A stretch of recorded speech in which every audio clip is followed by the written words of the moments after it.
Afio maya, ilo ainga. Leno fuanga e matua fata waina iso o stangata. Au e fata pena I mono tuwa e seatu, siaki mua mua pepa balanga I le malaiva le tele. O na e anga ine ilo tuto ngavandi, o lo o yai le tatou VIP terminal. Ma e whaanga solo ai loi le security. O na e ulu whalero lea I se vai ngai matua I maa hofa tele lava lona mātawa fi. Le whaleolo airport VIP. O lono winga, o oe o se tangata matua tahua tele ia te mato. E te se e le malu o te tonu o mātou potu whaatalitali. Ma mai moa I ata ti whanga whaafiafianga ma so o se porukalame I a mātou wala ata ese. O au mea inu uma matau mawha Samoa ese mo re taimi mua. E te tau nuu mai ai, e le eiso na te tomi a o whaatalitali ai lau whai malanga ese atu. O nei whamarianga uma e te maua I le nao le se lau sa furu lima tala mo tangata mātutua. Ai rua so mara lima tala mo whanau I lalo se furu lima tausang. E paulawa le mea e te whaia o le te tongi online o na whaani leo lau City I le taimi e te taunu wai. E te whaonga ina so o lana se whaenga le VIP I le pito I lunga po le pito I lana. Mo au whanotanga, Zoom, ia po ni mahalo longa papua o ta pena I lau whainga mlanga. E sili la valo ainga mon, le whaneholo e po te VIP ko. We will not hide, Famalosi keep the flame alive, Samo strong we will survive, yes it's safe. Mo le whaonga ina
Welcome home, where every guest is treated like a VIP. As you get ready for your departure, begin your journey at the main terminal check-in. From there, head to the VIP terminal on the left and make your way through security. Then, step into a space that feels refreshingly different, modern, newly upgraded and designed with you in mind. At Faleolo Airport, VIP isn't exclusive, it means everyone matters. Relax in a calm, air-conditioned lounge, catch up on cable TV, or simply unwind in a quiet, comfortable setting. As you wait for your flight, enjoy your first round of drinks and a selection of delicious Samoan cuisine on us. For just 115 tala for adults and 25 tala for children under 12, you can elevate your entire airport experience. Simply book online and present your receipt upon arrival. The VIP lounge at Faleolo Airport offers both downstairs and upstairs spaces, giving you the freedom to relax your way. Whether you're sending final emails, joining a Zoom call, or just seeking a moment of comfort before takeoff, this is your place. Talo falava and welcome.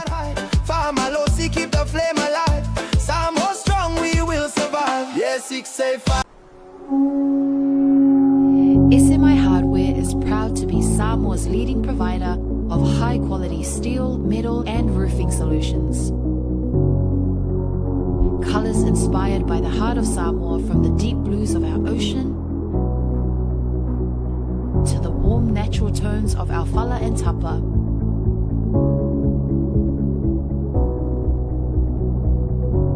To the vibrant greens of our island plants. With over 12 colours to choose from, you can find the perfect look to complement your home, business or community project. Built to handle the sun, salt, and storms with strength you can rely on for years. For durability and for style, SMI Hardware is your #1 choice. There is no better way to support the 685 than to buy locally sourced goods. Here at Tasi Market, owned and operated by Samoans for the Pacific.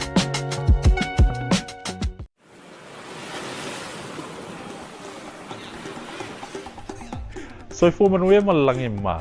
O lo ingo o matai a leota sinau mea tau whao. O a ua lawyer Samoa I nei mato officer o le WT Compensation Lawyers. Mātou te fisosoani tangata o a whaina mai ta avale, whale whenga luenga ma superannuation claims. O le manulau ti o le mātou au-aunanga ina ia avele mātou ofisa e whai ma fesoasoani I tangata uma o le Pasifika. Aisea a wae tā ua le mātou ofisa tangata o le Pasifika. A whai o e se tangata e mana o mia se fisosoani, wala au mai tato ofisa nei Prispeni Australia le o fitu, tolu iwa lua wha iwa lima wha.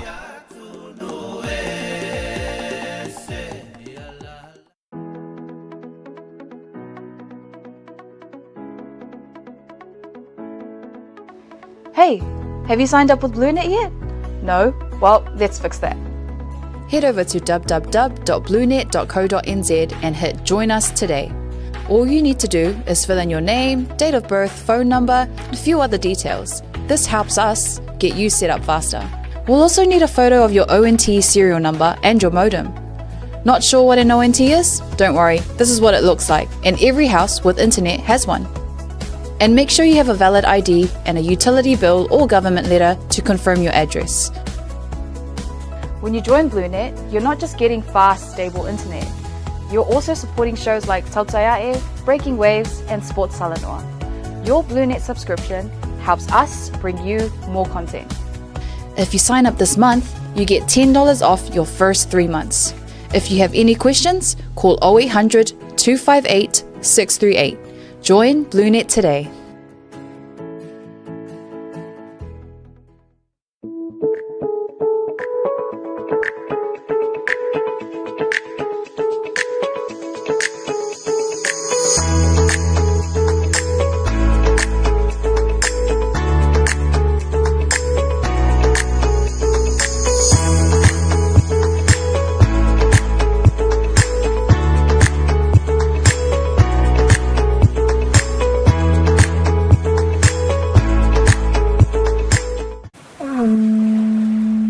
Oi, go! Come with me. This is where our adventure begins.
Tasi Market, Pacifica, la Samoa, la Samoa,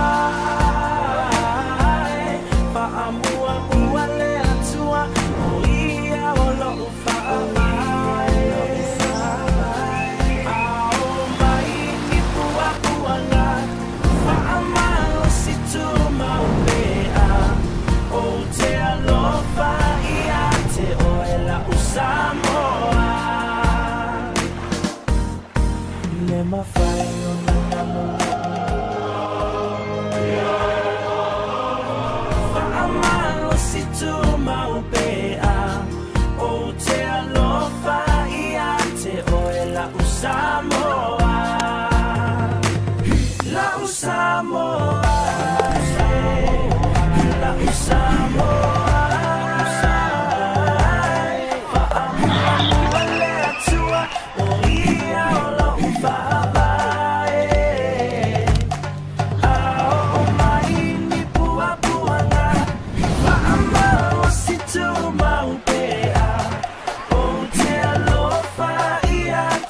call it paradise, we call it home. This is Samoa. Lau Samoa.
Ifia fatalofa mafolo fatulu ni vanga o le afiafi na ua tonu se fulu ma le 2 minute wa te ainei le itula tonu i le tautua whaawawa le Blue TV ma le proklame o le Tautai A'e le nei vanga o le afiafi. Ia, te lofo ua tau mamate mai wa vave amate le tatou proklame. Ia, tau te si le fia le lei lava wo mapaanga mamai. So se taimi ai vave ina amate le tatou proklame lo no winga foi. E aini nai tuatuangia taua lava foi ia o faatapena mo le afiafi mai se foi ia o nisi o u valaauina ia mai se foi tautua ai le tatou watunuu ia le ala lea ua tousi le sila mai ai le leifona mo to le pā ua silafia tulaga ua vave amata i le tatou proklame ia ona e faatulaga foi e faaiuina i le tā o le ono i le afiafi ona o fuafuaga faataotooto pei fo iona lo mai se matou fo se singa fua ia isi o matou watu no nei o ni usila i au kilani ia o fo i o le failo tusi o le fono fo tua Samoa au kilani nei ia fa tulanga fo ina ia matou proklame fu fuanga na nei ia awale fa moe o lo loma la fo la le ia fetu na ia e pi o le tala e fai muniao tu na i ia wa foi fuafuanga fata to munisi o fuafuanga taua ai ele a faina mauana malosi e fata unu uaili tatou proklame i le nei vanga o le afiafi e o le tau au na masani ia o le urupo au le lei ia ma le motele sala fai a siata fale malu se e mai foi pe au ngalu o le ea lunga upenga o whamatalanga ma upenga o fisota inga ia se au mai au vatu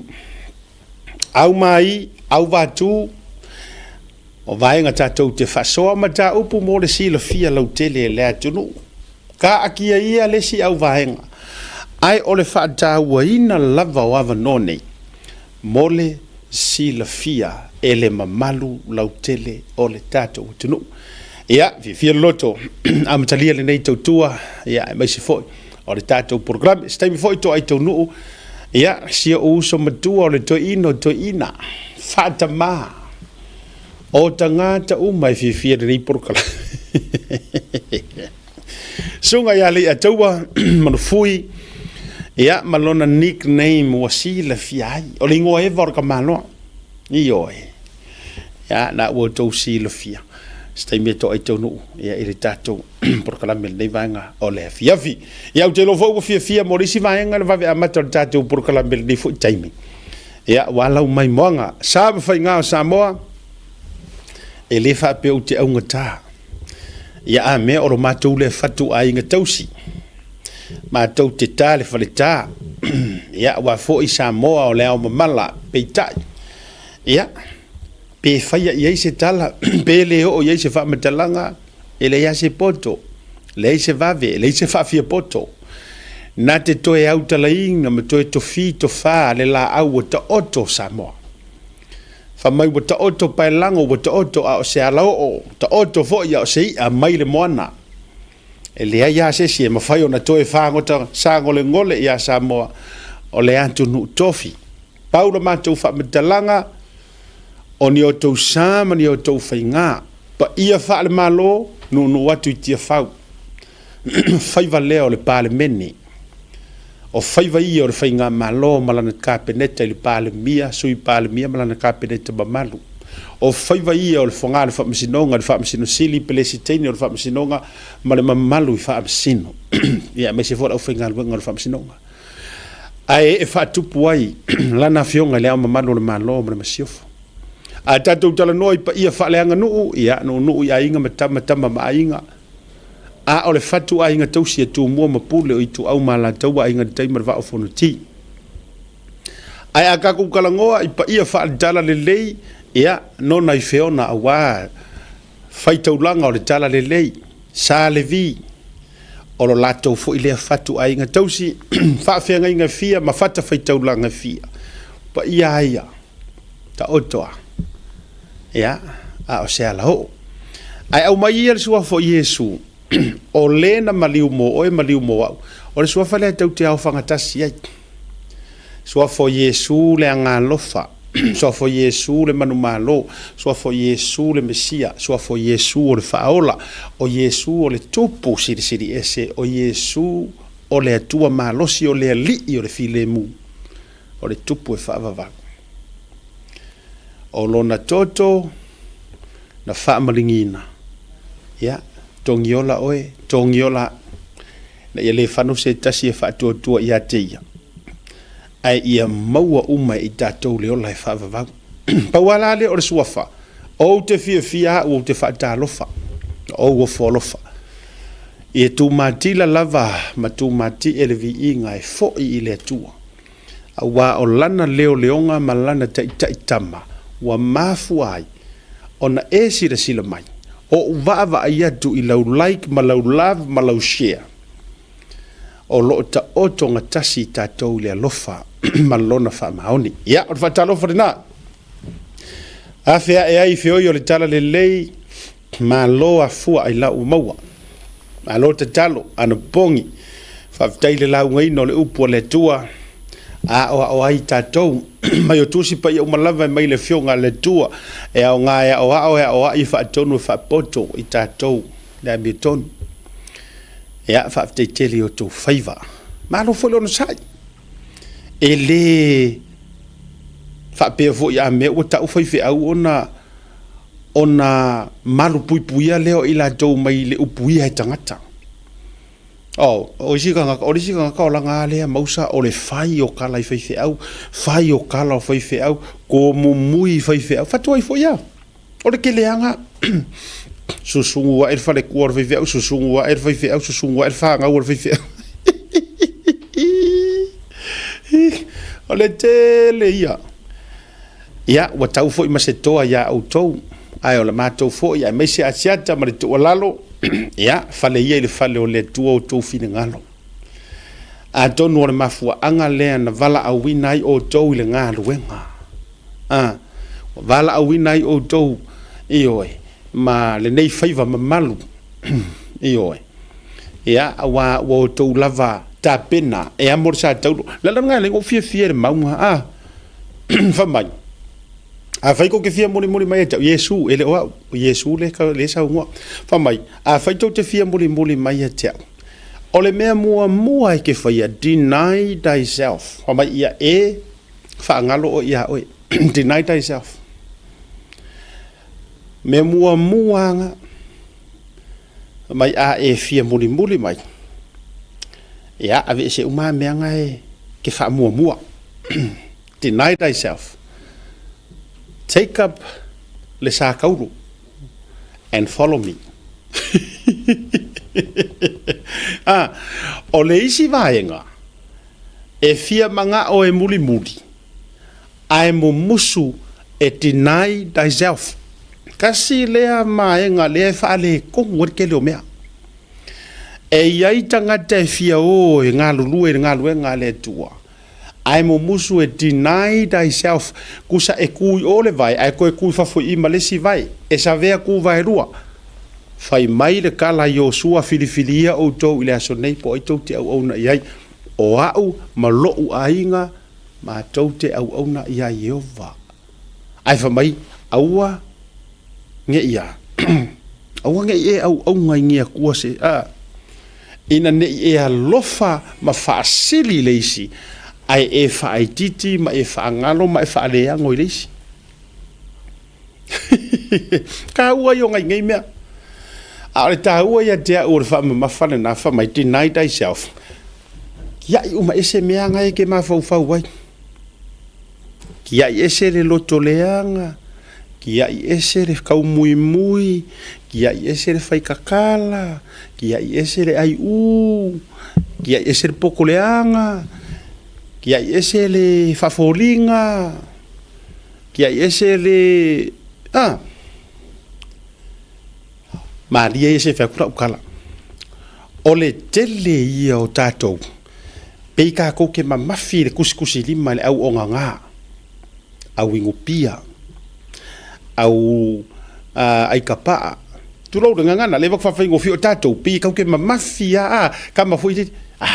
Si au ke pipi. Au ke pipi kamala langai. E ula ula ia. Au ke pipi kamala langai. Langai ai pia ia. Ko sa o tātou tā ngofi leipo ka ngaka ngei. Pei o ni tangata fo ilele o lai kuku mai se odi.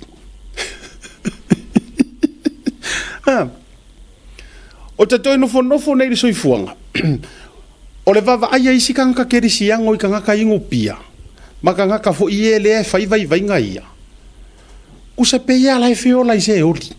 Kusa matua i tātou wha te esea. Ai ka ko o pongi ka ngaka ai se fai ya kura la ukala o tangata ye tātou te mio mo ka ko fusi ola le loko leanga ta pese su amisiruki tongiro I fa fomuli o asola nei Samoa o asole tala lele tia ile lo toleanga ai fai o mea lele ele fie Yesu tangata e file mu a o tono le loto e a asape a mumu wa va e kau sa o ele mele o ke fai ku vai tu sa o tatou e fa tu ku sa kau ke le o a ka vai ku ngisi e ki fa mai si o ka anko si o ka kausonga si o ka ki vai me fa mai au kako ka mai e si de o langa le mai ku so ka ko kiro ka ngaka ia as if they are the worst sinners o so fanga va penga ia la aka mai kiro mai o ngai ke fa ia le merenga awa ke sa valia ku rosio ke fo ile le ka ki fa ke ro e ke mala o e ke sau mangei mea e ingu I ala ngofo maronga ko alua o le sia mu pingi o whaikakala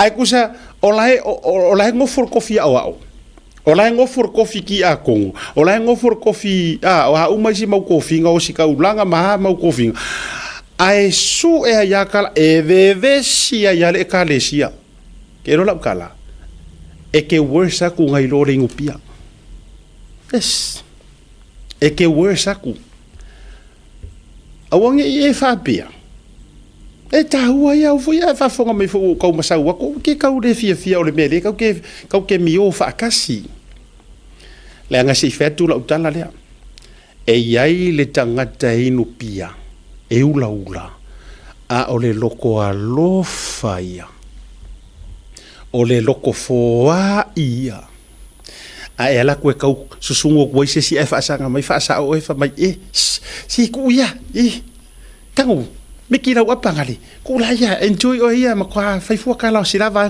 esa lo kala e ele tanga te ula e ele tanga te inupia e ele kaka ai maluanga a o le o le loko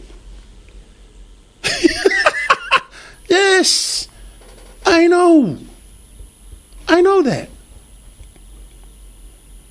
O kākou, o le mea o le ola whaafōlinga, le anga e laua lunga lo ola whaamasingo aku. O le laua lunga lea ko I lalo ai kākou.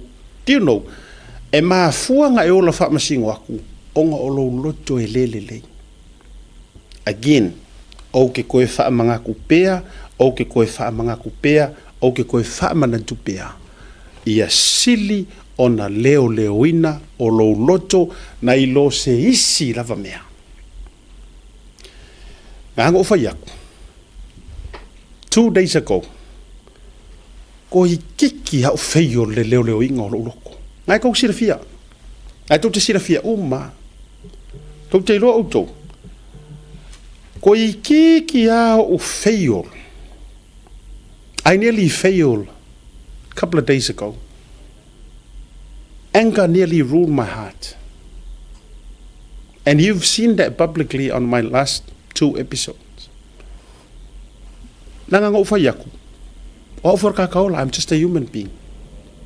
I'm not a saint. I'm not an angel. I don't have wings. I was not, falling from heaven. Falling angel. O le hale winga o le mea le o ke kau avakua. Leanga o mea o mau ke kau through. E le mase o mea o through my walks of life. Ma mea ngō wa ai. O mea iau ke kau mawhai o ke faʻasoa kuai. Kiki au wheo lana. I thank God. Ngō ki koi kiki. Ai o ke le I wheo. A ua madua I pupunga ma ia leo soro wika. Yes, ngai kong kisirafia. Kong kisirafia kakalo kufai kuai.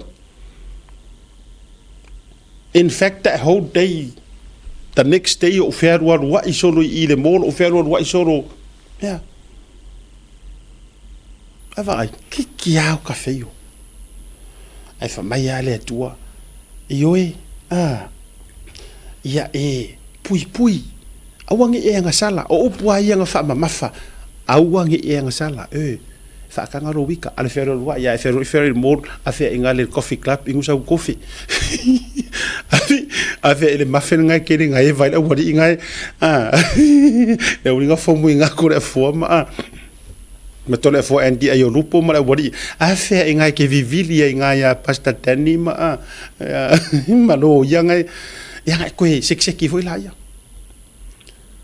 o le me mana ya la sa alau lo wika mo singa kaimi ai o kele yang asala ai toi foi mai la uia tala. O le winga. Oh, thank you very much. Moana Lanuana. I took your name to our temple today. Wow. You and our PM were on my list to our temple prayer today. Thank you very much. Thank you. Whafkaikele. Lau pule lea Moana. Lau pule lea o tō maia.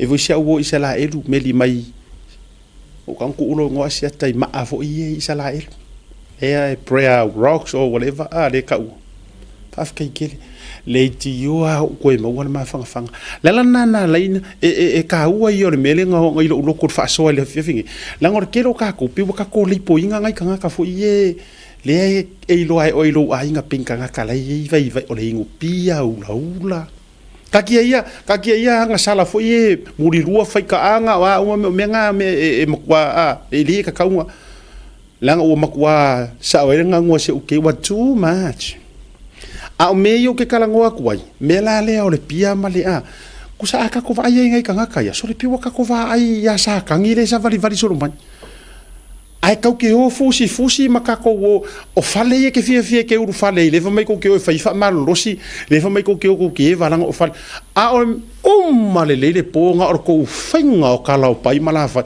o male le po kala for ko fa fia kala fa nga o fa fia kala ki a ko kala le wa fa tu ya ke lo la kala e ke worse mama wa ko ring pianga ai kifa le ingupia le fa kula ukala kifa ai sa ule ngupia loku ai vai o ka sanga sfurua im sang kaula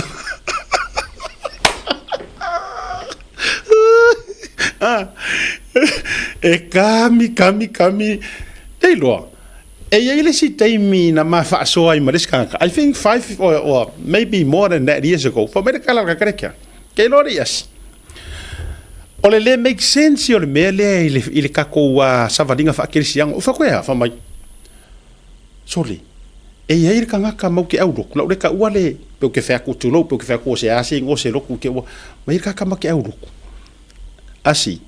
Or ka ka lea. Ke le lo pe lo le o nga. Aso e whenga ruenga ko angar ka whenga ruenga. So le e o nga. Ai ke ro oi. O le manguia o le a ingor kaka.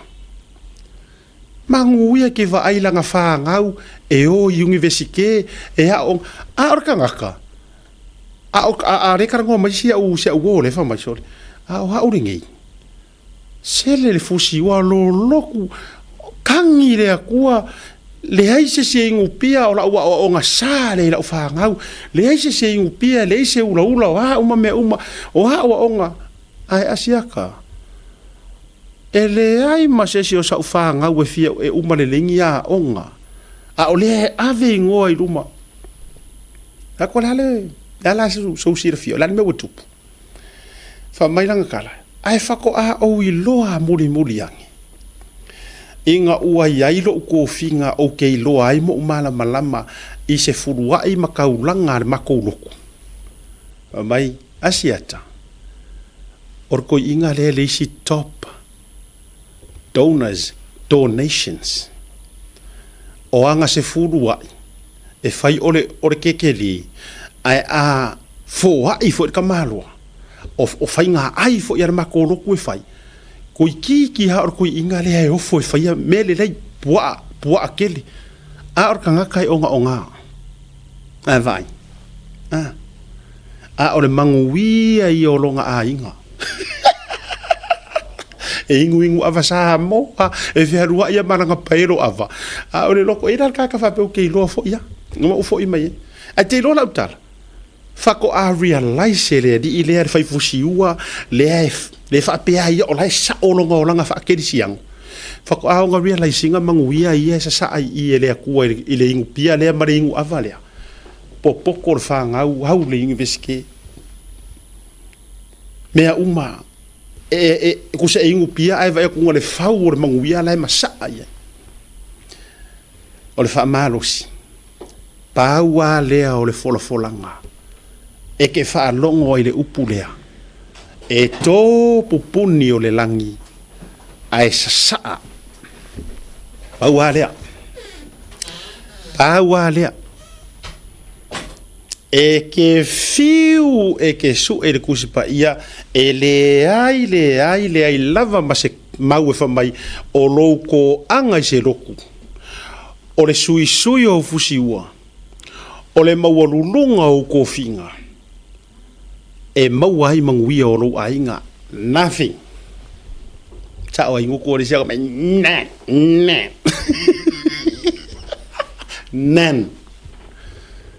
Ai ma se ngamia. So ko ki makare upenga. A fai la manguia ai pia. A fai ke vai ku fanga o ai pia. Ma ai kapa, ma ai puru. Maringu ava vero roi marpero ava. I mea uma e vai ku ngoka o kasela usi o manguia. Sau ko fafa o le kua lilingi ai. E le fa ilonga kangaka le kua. E le fa ilonga kangaka. Ai a fai e ile mea lai fai nga. Ale kwa realize sia uolea. Inga ua halu fai lau kusi o le kalesia. Fa ko aonga kilo ai lo na mata. O le secret la lea.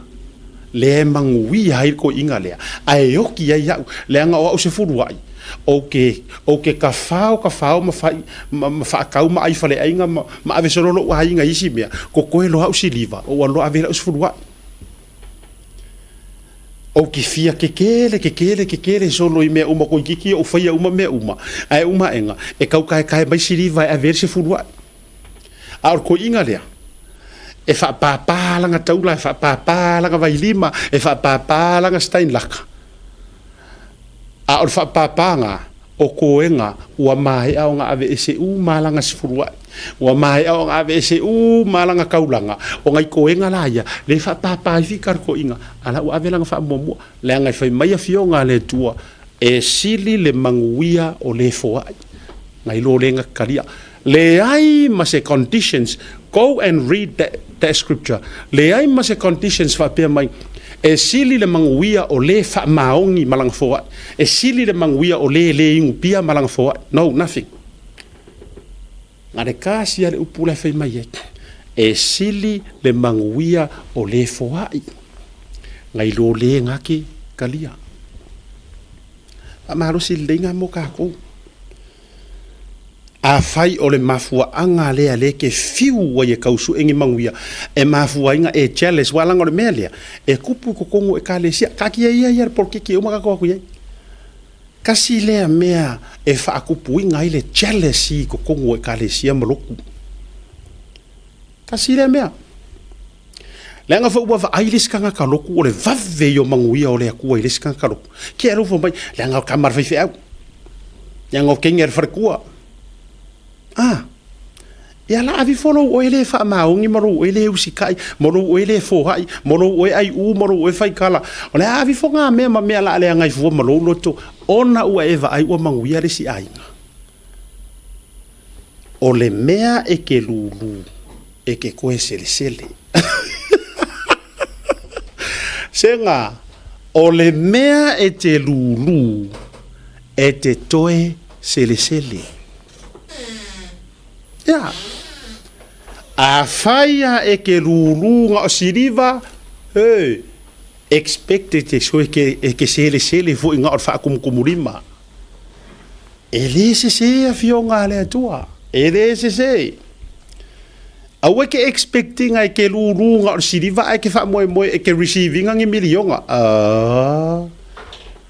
si vanga ngai ke ro scam soro kangaka ma pepelo soro kangaka mafako a maua leo ngako inga mea ai e sili le manguia o le foa vai a e fia manga ola e sili o manguia longo winga le si vaenga ka haua i le melia e manguia uma a faya o singa kama ifasi ipu vai fa apea o le manguia nga ua mawari ipu vai e ingu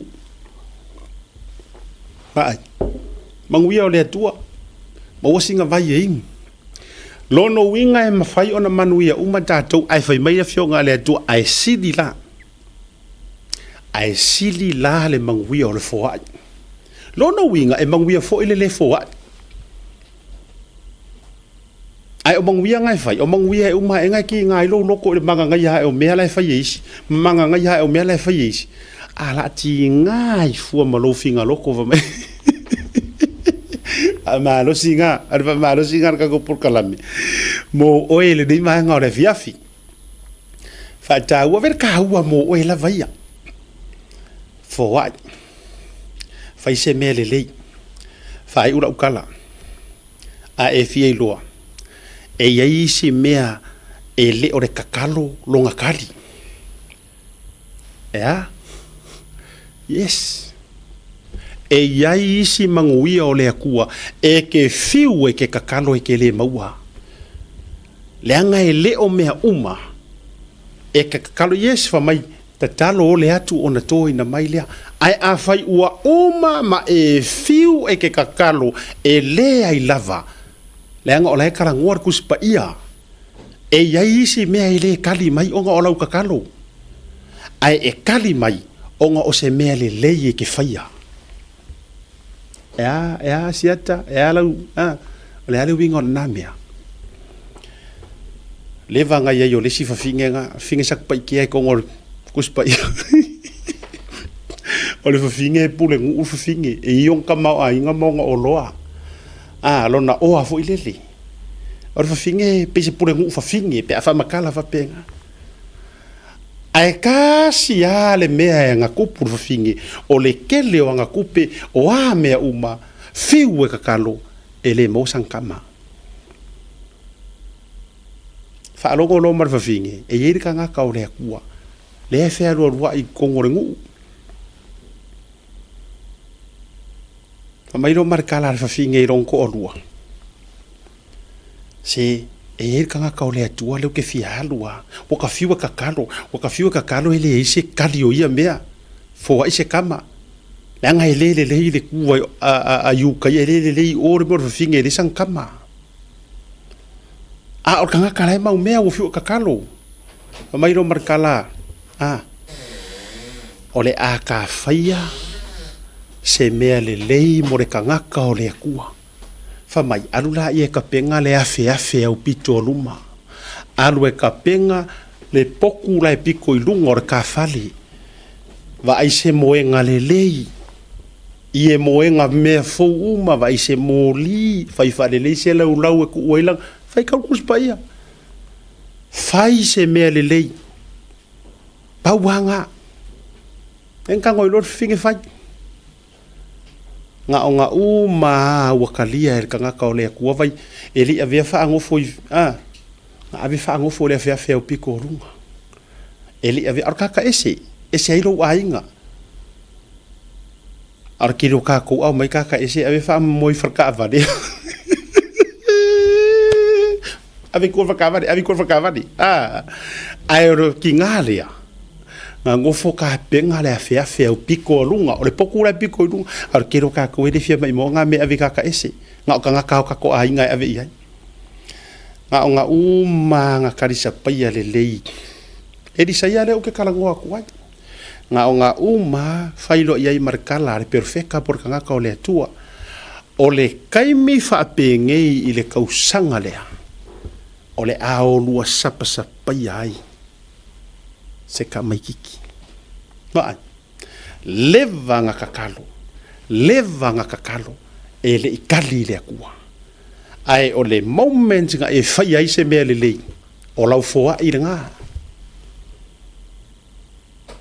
kali ai ro ingare manga o nga wale vanga ngofo lava na faʻasoa mana ia le amatanga ia le nei tatou le nei por kalamele i le afiafi mana ia tili ya faile o nganga e au ka faile se furuai faile au kaulanga ke ai u le fe au ki nganga kele me ai lo pusa isa wa makwa mafu mo wale yofi ai le kai ve se me le more kwa oi me uma ngolo wika bro tinga ya ve va ku yer ngi fa so mo e ngi vanga la fia ta dor marolonga a foi men ta tu korosi e tu le fionga le lipule ya anai ya se ta tu fa so nei ni so vai ya pisi ni si hao ngā fo i moe. Ia ma whaasoa ma whaatali ai fo i to i tau no mai. O le sunga ia li a taua. Tātou bukara mene vangara fiafi.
Pero batile ua 5 minuto o te ile tu la fa tu fa wa le Blue TV ma proclame tu te ya fa tai tatou wa company lang soa tatou kolosia tu ile fioga le polisilio le Blue Wave TV anai fui mono maten anai Zia ba se o tonga tu langa fo yo pisi nisi o tatou wa au nanga o lo ofso swani malango lo suina le tatou Tautua mana o nanga ya le ya fo ile fai mai for fuingiu de la palapa yoi ata lofa mau folo fatu ya ila ufionga foi mono nga fatasi ya po lo ufionga nai Ma lo se fo mruia ma lange ma.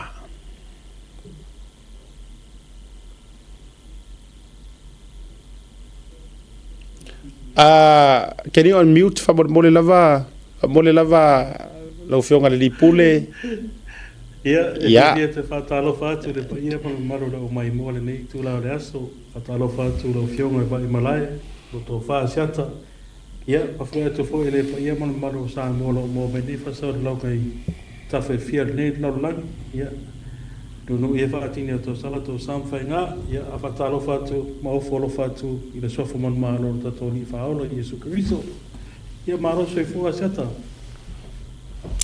Ia, tatou whai whamalo leanga le lei o le tua. Ia, i le nei fo ia whanau tāua wa e fio ba yeise i tatou a whea ia nisi o nanga me se fo i o tatou samarianga le po tatou business o lo lango suina. Ia, le tatou whamoe ta amata mai. Ia, o te lo fo ono nai te pisi ta amata mai le tatou tautuam le unanga le BLUNET. Ia, se ia mai se o tautonga le tatou BLUNET whamoe mole. Pastai lawa siata po le auganga o le ta segment pupu le o le tue whaailoa o tatou advertisers. Ia, o lo soswangi mai i whakopo kalama le BLUNET TV. Ia, a kako amaka me le BLUNET. Ia, a whaapena te mo umia se internet vawe ma le motinoa, whiriwhiri le BLUNET. Fewer clients, more attention, fiber and mobile plans o fufuina mo ainga ma pisinisi. E mana umia le internet le leipe ma rosi. Whasota i mele numero telefoni i le ovaru se lau, luoni ma valu, ono tolu valu. Pesesi fo i le BLUNET ta ko.nz. Moro silofia fo i asiata o lomo mo tatou e-sims. A whapea nai te asiasi mai ma ta whao mai nei New Zealand. Ai tele mana o sui lo SIM card Samoa. Ia, whasota i mele numero leo le ovaru se lau, luoni ma valu, ono tolu valu. E whaelo i sim, e whawhingofia, a whape fwoi i Samoa, tue sau i sisi temi New Zealand. Ia, e whanā pe lo i sim ngā. La tato mea tu le SMI Hardware, whamalmoleka. Okay. Ia, sau no mai. Mo ngaruenga whauwhare, ma ngaruenga mamafa. Ia, whiriwhiri le SMI Hardware, mo ua mea marolosi. Whape fwoi i waia whai ia pā, ia ma nesi fu ia aloa e whausia ai, ia maota malawa i ainga i nuu mai kālesia. Fia atu le tatou ofisa funga lei, ma sara longa, pe wala au i fule numera o le area code o le 685-25799, po o le 5 tasi tolu rua. Pe te so tai foi nei lako la i New Zealand i, so tai mai ava Leslie Wolf. Ia, se pongo su kasimela ko address on mole.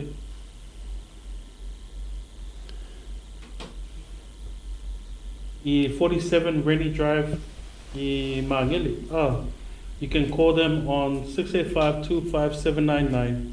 Bet email for the info@smisamoa.ws. Ia, o le si tatu whasa longa pupu lea asiata o i le Samoa Tourism Authority.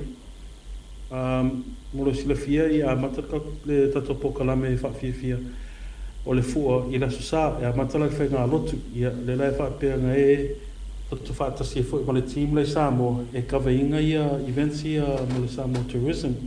Ai o le misia le variety show e tolu po e whawhiawhia e whai fo i a siwa whaanganu whapea fo i tālini e fo i ma tamama tene pese past asiata. E whai ala luma le whanere malo a matala le afa le ongo ia o aso nei o laso mō iuni ana i laso tolu o iuni o se avano le e whiawhia ai o tue ma woma a inga e whiawhia ma lango ia tato tāleni Samoa. Malo whawtai i lau whionga le li pursili ia mo le tatou a whea. O le maua o wa o le tatou whaasala lau ma whai mamua a wina o le tatou matanga ruenga o turisi tangata ta whao mai mo mai. Maua le tala matua fully booked umale. If not all, o a le iwa se furu pasene o tatou hotels, motels, ia e maise o rentals. E mwhaina maise update o vanga lea. Ia maro whaftaia seata. E sa relate sa maure lewa no whatala no le whiunga li pule le Samoa Tourism, le whiunga ni umata le soa nafi. Asa ia whailoa mai le whatu mulia o hotels. A me se mo tangata ia o tarisisi ngāfua. Ia whapea fo ia o tā whale e se le fast. Ngai o tu, I believe a seato le tata langa o le headquarters.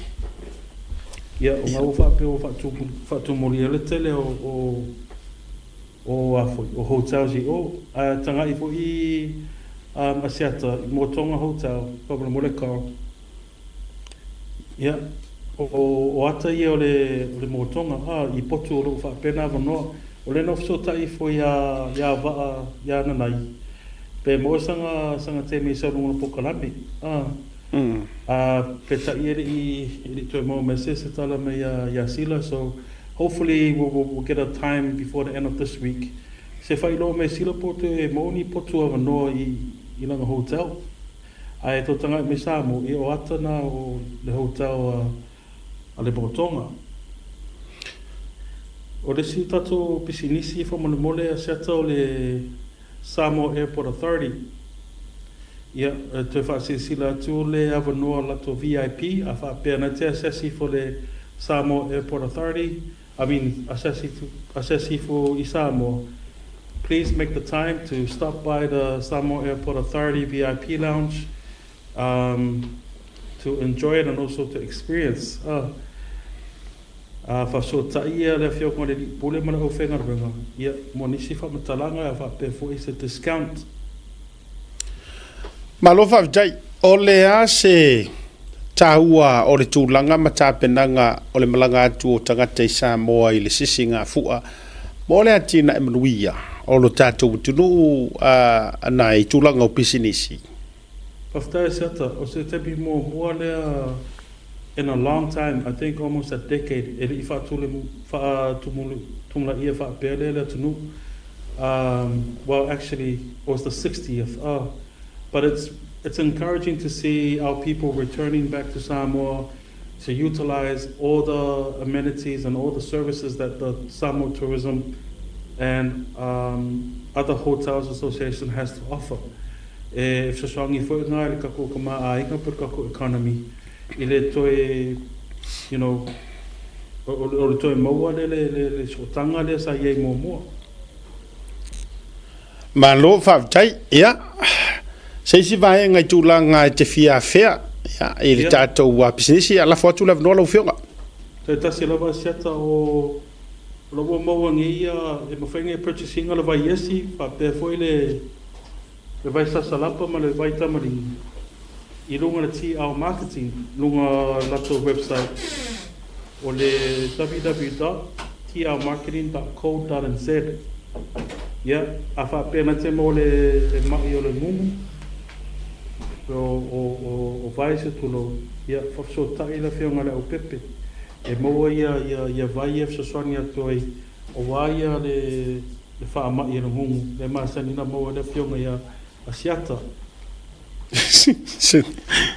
O le vai lea ua manui ai o lua ma lau pepe tala i lene, o le vai lea ua wale o toi, wa o se ase atoe wa maua hoi tala mai whalitua a whanute, wale o toi a whea le ambulancia le whale fo i le tele o teimi o soi vai o le ua manui o no dama lea.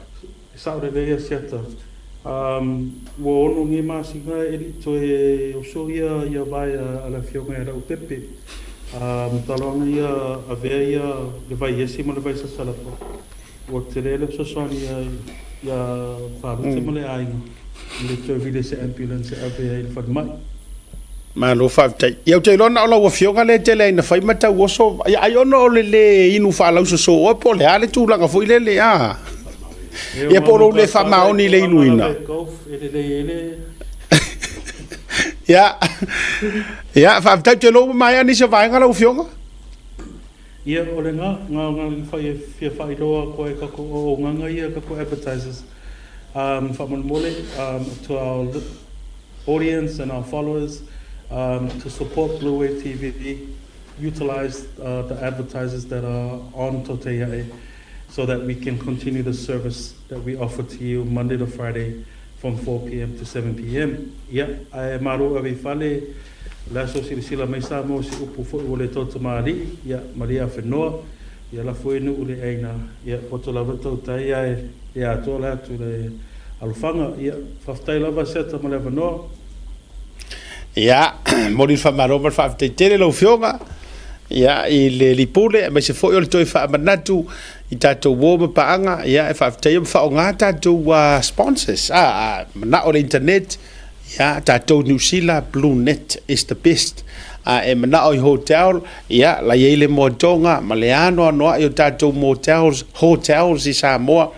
Pei ona tātou ngā rue wawaalua i ma le matanga ruenga pula official tangata tā whao mai mo mai fafo. Ia, whaaftei tele, mai se fōle SMI ma le latou tautua. Ia, anai maruia taurumanga o nā nei lea, ia, sauno mai. Sorry, o ngalo Tasi Market. Ia. Le fionga ia tole fo, Larry tupai, ia. O lo mo ele tele o tatou talo, o me tau mafa, ia whapea fo ia agriculture products and also handicrafts mai Samoa. I le tatou whalo lo le Tasi Market i ngai Mangele Town Centre. E whasanga i le leia ma le McDonald's. So a few ane matali fo au. Ia, malo whaafitai tere lava, ia, maruia tere i a taurumanga. Ia, au fwoi nei whanua noa nā nei pe ato i lalo le tau au fwoi lea New South Wales wa o nā nei li tālonga mua. Ia, awana i tau so na whanua noa so na whaifoi runga le social media. Tātou whiloa i fwoi si taimi. Ia, lofa te lea tu manuia le vaenga le lefea whirau whionga le lipule. Ia, sei fua. Ia, ua tātou kolosi atu le nā i le whionga i le lipule anai. Ia, toi wha mapu e maia, ia ma toi wha manatu mai tūlanga o tātou o unanga.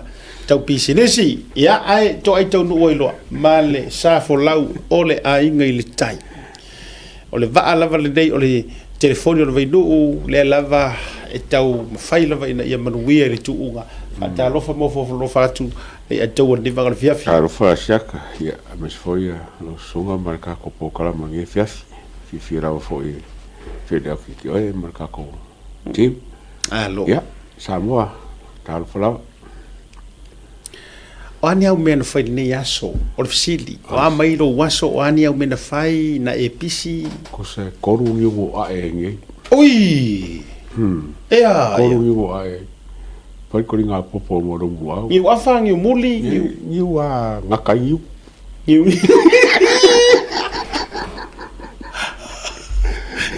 Ea! Ngiu a. La tu langa na leina e. Ngiu a ngakai ngiu.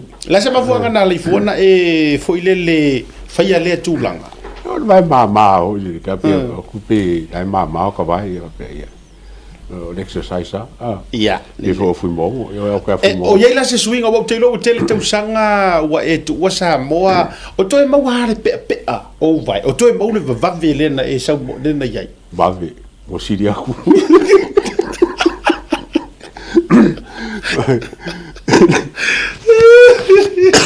Ia. Vavi. Vai so ringengi. Ei. O sa wa o so ka vale. Ka ko ki la loka mat fale. Au. Ai vai fa ma lama ringa piko nunga fale wa ko fa lu fa. O pe a. E fa ku fa ngo pe fa ma mai. Mo ngai pe. A fa si me. La fa ko la vai ba ma. Na fa ko ngo ko ringi wongi. So o leo langa ia foi lele o masani le meo le pe o leo fatu o masani ia. Nos o maram.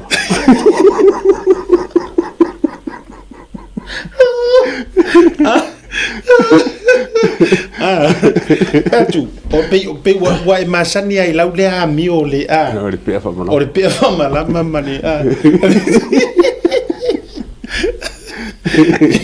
Ya ele na pauale awalanga e foi le tari tonunga foi le o le tuainga e matua le pusi malana fera. Ini ke fai kara la kufu mai se ko ia inga le pusi mai se fera. Lono winga e atangia mai e o tausanga o roso ifua wa lunga a o roma losi o lo fatu mawina. Yo ia wa ho ile ko fera o se pusi pe amaku. Porque poi fai nga kala. Okay. Wa. Ikere o fangua. A ole ala ukari ko ngonga ni pusi pe amakua. Wa ya dara ka pakro karwa o fangua. Ikele. Ia. E o mai mo pusi ai bawa makone pa sa. O ka la fanga foi. Ah, o mai ka wala mi o pusi. Ah. E ka fe la pusi like. Al pusi kede. Ile ka ka fe la.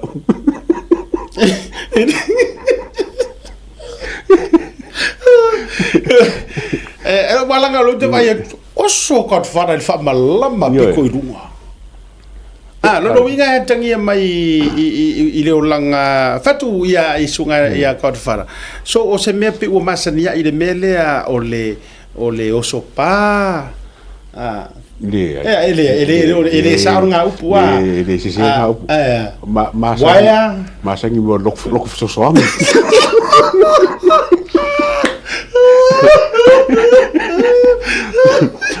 falo ngo ko le ka kare ko lai mai. Ye ke lela te tauanga fa fui mu ia nga. I see.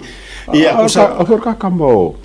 Maria kau pe fesa ya. Ia nga. E masa ku so lo o skaili la alkamala de o ile la le fa ma ro kula. Le to fa foi mai so pa. Ya me foi o le kau fa ngola punga fa mala male ale ngo ko sa ili se upule le. O ke kau ma fa de ke wis ka ko ile mu fa de ai a mo ku fa ko. E ka kau ala nga pe ka fa. Ia, ele fe ngai foi la me foi le tau tete. Tete tu tete. Fa ele ka fe ngai foi nga. O ku ke fa fa ma.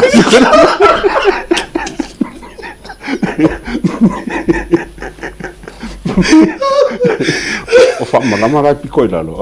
Ke mo la kamanga le fa ye mauma. Mereka kamu edisima. Ele fa ya la fa ngai lupa mochila. Le ai lango. Ele ala rio o manatu ma kurisi ma Belevisi mamau ngakana la ko pe ai fa malama le piko la ngai me ngar ku ke ia leila ngai o mara tu o le tau te nga tu fa ta wai no vaso ngan Samoa e ka kala lo ia le susar ngai so ta wala le tau wow le tau wow le mai oni upu fo e fa makalai ngia nga luenga nga fa longo winga or ka kalo ko fsongi o a fa pela o le tau ta mo tanga ta masani na va ia tu ro tu tonu mo mu mai wa de ka wa sanga ne ngal fa lo wa mo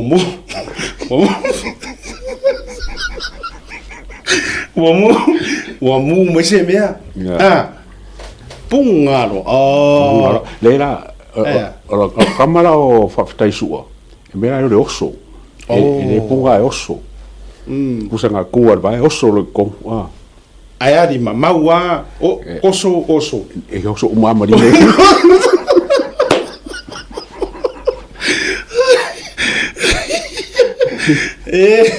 se que aru e sau mau pe anga ngiu ngai de o ma foi fo nga o nei vai ngane ya o le ta wala leila o le nga luenga sa fa e godfather nga luenga ia fa fui mu ya nga fui mu Samoa ma ko e tau le mama la mara Samoa nga mo ko e ngi fa le fo nga fa le ko a mu Samoa fa le o fare o memu e ku ala le fui mu la lofa ia ma fanga ku fanga au ele mawala se mele o se punga i runga se famarama a fui mu le fa fongi o meole falo punga falo e mu fa le la falo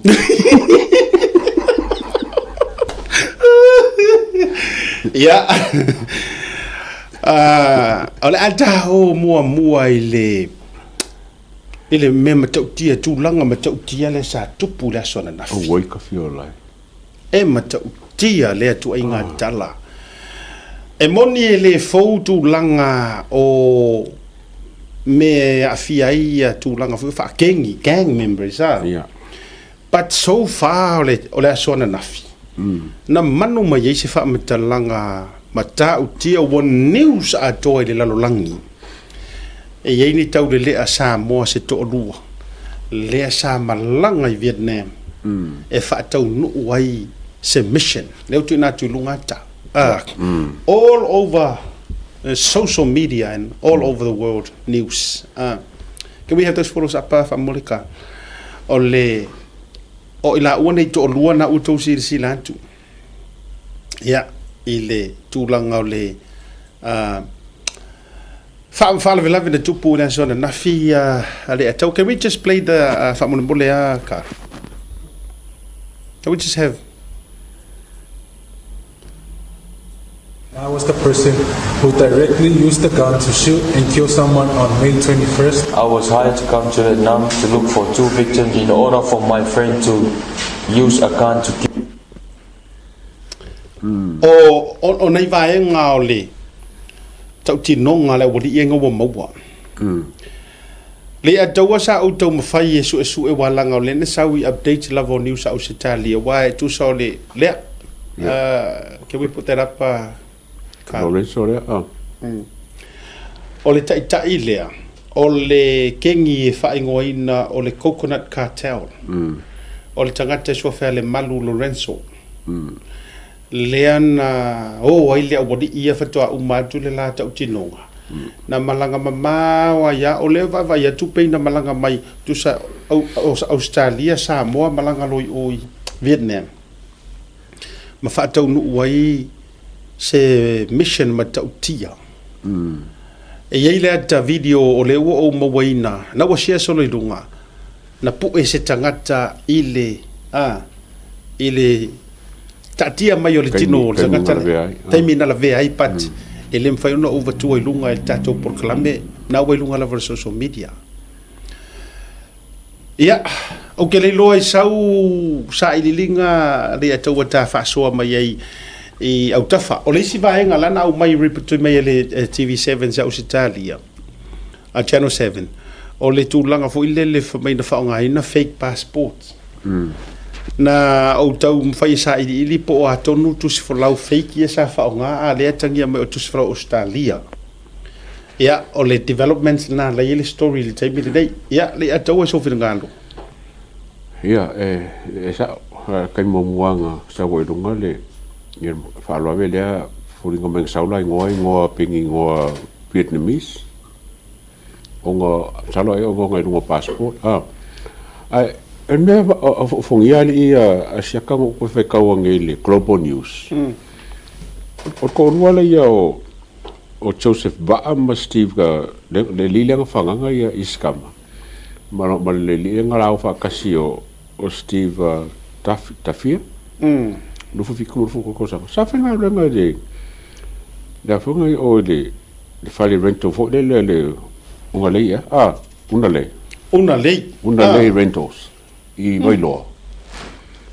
Sa whenga renga inga. Pamela skofi le renke ngengo ese ma Samoa.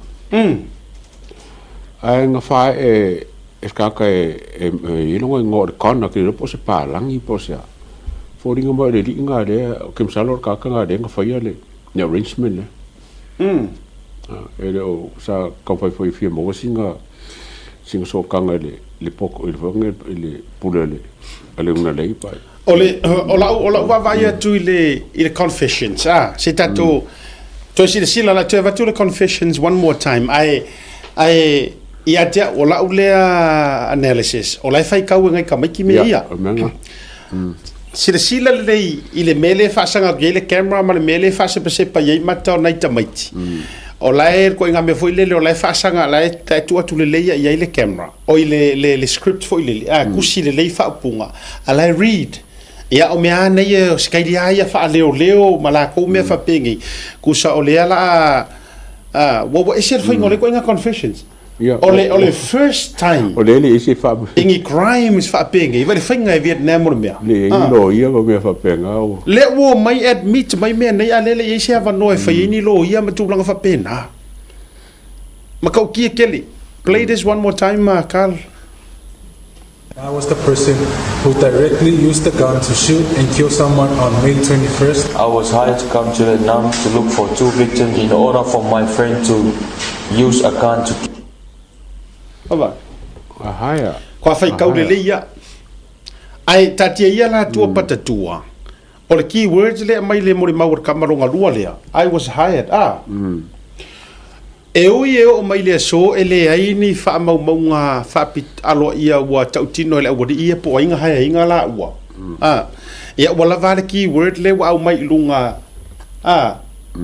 Sa wha tonuina pe sa. Sa si ko kongi la. Yes, haya oe whai kongi oe i ko inga me wha pengi. Ale haya mai le, ale haya mai le masingi le, ale haya mai le afi le.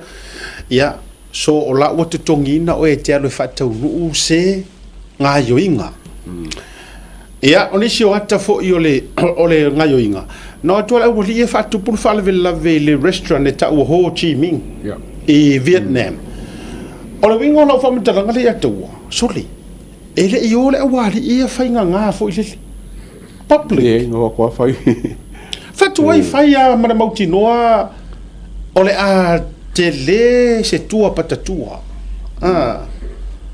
I le vaenga, ia. Pe ma ko ngā whalenga fōri le ilau lau whafo. Le ia video na au maia. So more of that o ngai lungo le Channel 7. Now o le mafuanga ala ina le avatua umanga ia videos ne clipping. Le anga o lai e lalo lava o copyright ale TV la to. Ia e afie fo lita to live ai na ona o tuanga wa share solo i lunga.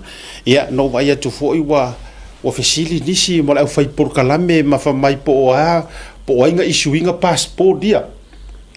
Pe ta yo no fiu so e tu tele lo so nga. Ele o afia mai ai fa pe tus falau Samoa. O tus falau o la sa le report you tus falau Australia. Io e lo no winga la ia. A wala fa nga fo i le au haters mai si mea.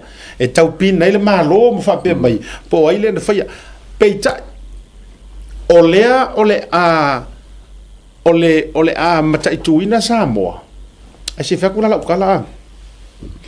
Le atua. Ia kawa kuia lai le winga lo sau noanga o le na fai e mai Samoa walanga ka o kale message lo mo mai fo. Ia o le news global news le ngo fai ka. Ia le nala. A o le winga la utala.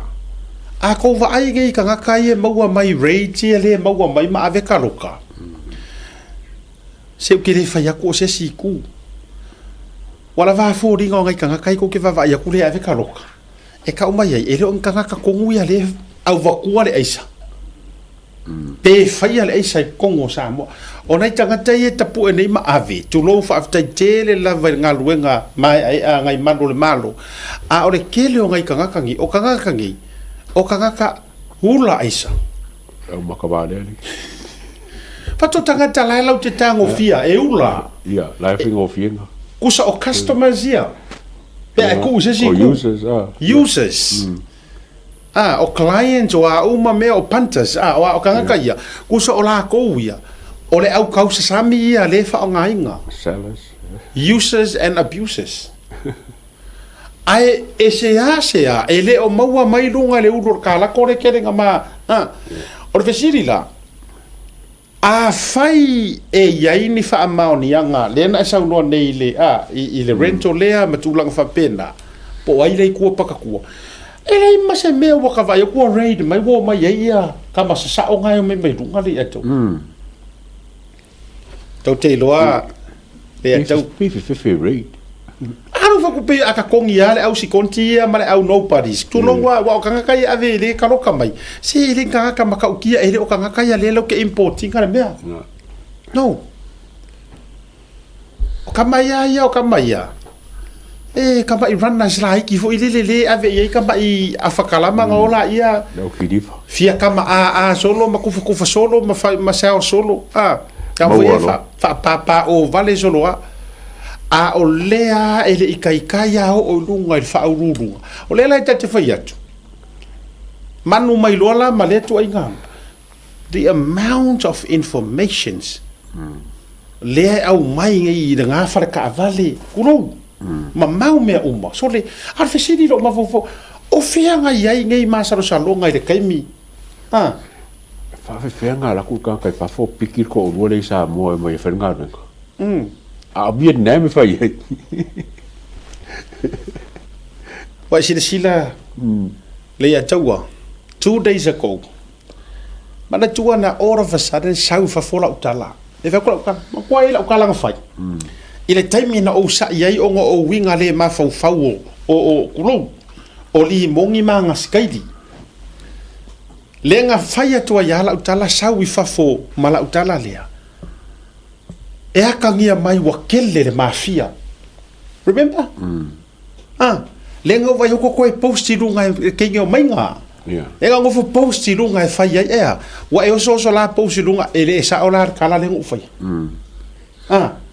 wa ngeila ngo faya kala nga ile so ngofua are ko purme le angafi e sa oa e fasa ska mai kikirea o nga ai maua ai kau ngua na ngola kala lenga fai na matua sau ai lo o la uva ayak o ke o play minga sesi a or ku fa winga la ngor ko inga nganga lenga nganga mai i fai pule dia ko inga nganga ia fa pea le au gang member maraka ka involve me fa no o telo fa o lenga ngana le o ke fa yak wa this is the kind of language ele care they don't care arrogant for lili la ngai fa pea me ka ur kan kai over esa e ke le ko e ke ngia ukala e ke le ropo fa fonga ngi ko fa finge e ke le ropo fa fonga ba yo makua e ke le kai e a o so ai fa ya upu sama upu para vale malo le ma fa e fa ya le nga la inga fa ya tu la utala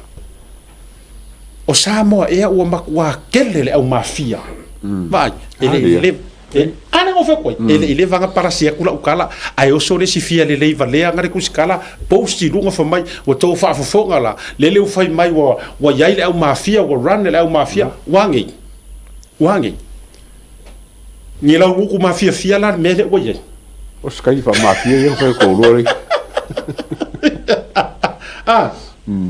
ole ala saudi poki meia ole saudi poki fa make ke di poki mai ole o tupu mai mail au lo mutu mafia fi ongira ku mafia fi me ye po skai fa mafia o skai li o skai fa ma vai la tatou ye ya ba ngai ya yere ole me fa la ukala anga due male anga ole tu e musu yale e ke ia we sa wai fa fo sa we pa tonu ale up wa eva ai ke ia wa ka move ka faʻasoa nga so o ka ua ku o me e wa run le wa move la ngola kala me eri wa mafia however I say ma por ale me ngo se inga nga kai o le me fa ka nga le nga ole tua ale wa ku ai fa kai foi wa ve sa ku sa mo foi ele me o me ko ke foi le o fa shoki di sa mo ko lua ka me sa mo ko ngo le o su ai ko ro foi sa mo e ngo su ku fanga kamane ai fa mu ese ku sa le au vai tu tatou muri tai news a Australia a muri tai nei news le 7 news le ko ngo share ku e atangia mai o le va o le kengi le armading o le kengi le pese kengi ale au le panona la mamla male Australia mele mat faso to male kengi wata ua o le coconut cartel o le kai ila le o le coconut cartel o le Samoa kambalea yeso fa ya io Lorenzo le malu tu lolita o swafa o le ala e papa ke kele ai Australia avai o ngai mai mau pe nga fanga makosia inga tunga ile video ale TV7 por le channel 7 ya la ngai te ua take down nei ka ko live ma tulang fa pena o la go declare public ai le vaenga le di le o mariu i te tonu o Australia la o ta go fia la to declare public mai le la to war against i le si vaenga le manga kua mai foi la ele ai se fa mau o au mai se mori mau ku o le vaenga le fai le la ko rivalry le fai Australia o la to e ona tamaiti le no le se me fa pena for your informations peitai ona o mea la ko kupu o se kalia i le va o kengi ngai ko olua le ala e pe e kau li lifa ia i le masaro salonga ia manga le au su e mai la tau le mata upule a ole me moni ele ele o fa pe o mau ki ngo po ai kongur kengi lenga po tangata ia na haya inga le wori ia pe ora e o e fa tupu fa le lavi ai fele le mai sa mo e o ngai Vietnam o ka o ki o tamani o tamasa mo a ole va o kengi e fai Australia now a faila o ye se kangaka le sa mo le nga aku ka mai ki fa mo ku ai le yo po o la nga fa nga ruenga ai ko ma prefi o pe na esa no le report je le globo o le fesili la o ai ko kongo sa mo connection o kengi ale ko le me wa mo last first day le nga sem sa mo ya nga nga na meli mai le stanga tana nei tai ao e o sofa ia tu leo ia le lava ku ye e o sofa ia tu leo ai o atu ile no fonga le ta ua ile rento ai o tu la ua loka mai fili pa le una le rentos ia e o tu loka mai ma tu langa a o le ai manisi wo ese pe moni po le lava o me lai o to mai nei I tangata mai tonu sa mo le intel o le ala le wingo o fa matalanga kalo fai le ataua e le mafai nga o aku kangaka ia o aku I Samoa po le alava run the operations fa pengi ai fa moe ngi au nobody I Samoa I rely ai no e o aku kamaia makanga kupe ma mea uma e faa moe I faa urulunga e faa moe I kangaka mawarulunga e faa moe I fai pisigisi poro kiki whosoever e faa moe ai meia yeah pero finga move around yes ya wa vai la tatou ia tatou ia interesting. Wa fa mai nga mo mori le pule le una le rentals. Ya kama il malai va dile. A fa mai le pule le una le rentals according le Klopo News. E ka kai ngo ya kona. Nga la ku fa ma vai kama. Wa vai lai. A le foi mori le pule o le yo malai va dile. Ta wala I. Lai mantua la la fa nga la fa ile so nga leo I Samoa. Tele la me ona tau I mai tele foi me te tau ona va ai wala nga dai cameras al mana va lele do langa fa pena o a uma va nga I tu patatua a fai foi now let me say this to low le atua e ma sangia nga o fa le tala le mata fa soina e yai le taimi e fa tanga ye le tua se mea ai kupu mai ye se mea ka ua kua ai mo mai ai roku ya mana tua la lafi lava e la lafi lava e la lafi a lele wa pa ku lo le ngana a le wa pa sala lau mai oi pa le me le sala lau mai le lo langi o fea Samoa a le sa kuskusinga fa inga ruenga le wadi I sa fa inga ruenga Samoa lo mo winga e ke le afianga ma se suenga e maua mai ko kongor ka ko waku e le o le breakthrough la le nga ka ko valo ia ma ka ko mo uma ia ke o bo mo ritem right fatoi e le o le breakthrough la le o me uma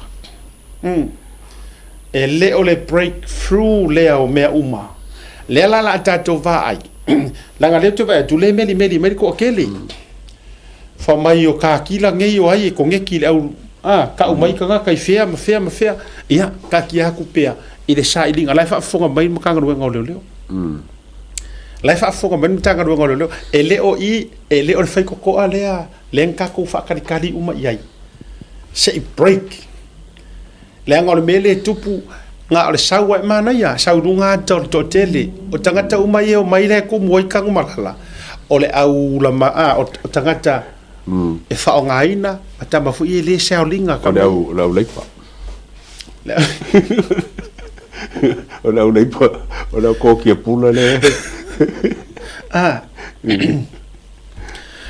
e na watupu mai mele ana nafi o pomonia e na watupu mai na o walu le fali ta pena le aonga o nei taiao usu mai sia o fai au ya le tau ma o ma sava vali masava vali manei ai o le maunga na ave o le fe au masava vali o mai loa mai ba fa ma kofe to e fa manatu faʻasoa mai le upu le atua fa malo si au ina o no fole mo lo to fa pia ile mele le upu mai e tau fa pia. Oh my goodness. O vaku. Ba ai le mea le upu lai mai. Ele o ala e ai o le atua. No, ele fa pe o ke no fa ko mele o le fa sioki. No. O le breakthrough o sa ilinga ele o le isi ya ale. Ele o le isi ya ale le o ka ko vai. Mana tua mai me tolu ia na saule mori mau o Samuelu o ke koe wha mangaku ma o koe wha mangaku ma whaaki ngā ka li ngā ku pia. Mua o le hit and run. Lua o le aisa. Kolu whakonguinga nga ia pe kau pule pule a le wha o le oki. La auli al mali e toa ma olo. O mea ie kolu. Leo ke pisa pea, ma ke pisa pea, ma ke pisa pea. Lei a daua ia ila uporo kalame a o taimi fo i o kule inga mea nga o le amatanga. Ai le ila lango mai fo ilo wa fo lau. Sa fai ila ukala lea. Fai mai le saunoanga se tasi o lo ia fa atua ina sa ma faʻasoa. I le kaimi whako a ma he a iare mori mau Samuelu lungo le Tautai A'e. Fai mai le saunoanga le lo ia le ia te au. Asiata. Anga whaapea e ngaka le hit and run le mori mau Samuelu lungo le Purkalame. E whai ngō whio re keisi. Believe you me, ua le upulang whaonga, ua lololo ngi, ma ua leve ma ua fefeu. Ona ua ta'u e Samuelu, ale aisa. Ha fio la isa wa fio beo. O le aisa, lea nga sau i lunga o le mori mau. Lea la ua kako walu ai ngei i le whaasolonga i le lima i le ongo kausanga. O lea e fefeu ai ngei kako mkaupu. O le aisa, whanga mai pe pelo, o le pelo whanga mai whasio kangaka. Nga, ai la tatou le mele ua tūla i mai. La ua ora i Vietnam. Ai o mai Samoa. Ia, o tātou e taute le manana o le mea fu le e le o le ami o kongu e sai kia o kamaikia ngau le mea lea. E le o se ami o kongu nga. Le anga o le ua manino a tala le wadi ia. O nga ia, le siari i le urupo o le kango whaatino le whanganga. Ia o le siari i le ngalo e fisosoangi me whapenga. Yo se whawa. O le winga la whamitalanga Samoa e le o le ami o kongu le ngaka i ngai kamaiki ia ma loka i ngai kamaiki ia. O le si vaenga au te leiloa po o le mea Vietnam e carry la dou le death penalty me whapea. Carl, can you quickly find that out for us, please? Does Vietnamese or Vietnam, the government of Vietnam, do they carry a death penalty in relation to this kind of crimes? Famole. Ai ore kakalo nga ia uangi yengi mea e ngaka ai lea ori. Makau kia, why le seame wale ngau kaka ngi Samoa mai kamai kono Samoa fa finka nga ko o kengi ki kele ngi Australia ora ko fai. Ai o ko Samoa mai. O sikere anga. Sawa. Ele foi e vaanga le sa i o Australia mar ke leo le ka tau le o nga su engi si Australia fai. Ai o ko Samoa mai kamai kono. O te lo fo yo tama ia ele ni tama no fo atu mau Samoa. Lenga a fai o lena fa nga passport Australia. Ia pole lava tu inga ia lo no winga e dual citizenship. Pole lava. Ole okay. E oti Vietnam. Oh, okay. Thank you tulafono Solomona Tailua. Okay. Oh wow. Okay, Carl will soon find that out, but tele o lo tele o mo tonu o le fatso se mere fo kwa o me kwa so lo ma fo ngi kai so la find out mai but le to tele tanga tai meli mai lunga yes they do now yes ya afa mo o ke for set up lo fa Vietnam ole ko fo ngi ole o komito ko ki va venga seple la melenga fa wow ai longo mama mo ko ki ngai me pa fa sa ole wow yes le o confirm me kal o lo o fa maluina ma fa malo sia i tonu o Vietnamese po Vietnam le tau i fo ile le oti po le salaoti o lo ngai le se Vietnam e ku ala yo ya ala fa fe ngai langa be se o le ua admit la ua man tu o le onga le o le mea ia langa ile mo fa yanga alo ese wa langa ile fa pe e fanga kulo ta le ta wa a fa ya o fanga yes of course la but e Tautuana su ele tua patatua o fenga o ainga ora inga langa le sina me o la uta utino le sikama na haya la ya la le si me ku ai le ka o molo wa langa e no ko mai fa fu e wa e sa le ya le tawo no ele se lo fa metalanga a faia o le unga dea fa mo kala o molo ya e ele vai ngo ke fa ngo ai le mele da ka ua ko le to tino lo fa no anga o le o isi kama sa mo fa si o ki des kama sa mo ai fai te lo o le na pa ua na o le vai nga pito sili ona talia nga tai le tu ai nga ke fa pe ai fai ngu ele sa mo ya se fai Australia po Musila po ai fai Vietnam so ia mana tu foi la o le intel la kamaia le ataua e fai mai leo ele si lo le intel leo a o le intel la kama se le criminal activity around the world kama le pe o le alu ale fai pa foi le kama foi le internet le 5-6G ma me o fa pena walanga o le malanga le nga le tangia mai leo ale ia nga o mau ki ngoa o la fo e yiri tangata la fo e stand by mai o male information la do ya la ngai lengi kama kengi ko ngo Australia le tau te faiat le au le pangonga ma me o fa pena e lengi kama kengi ale la o te faiat ya u ya na pau ale o le ata fa no tele o le to inga me o tu rai mai o le to e fa nga e ngisi kanga ele karosia la ai kuaku o le ora le on kanga sa mo faia a o le mepi ko isilinga leanga o le ora e ngisi kanga ko isi aku o le o sa mo e ko fasio ki le sa mo wana ya anko ki kia sa ka ko mo me o sa o la mo o pora a Vietnam Cambodia oh ko ki kia ko rosi le pora wow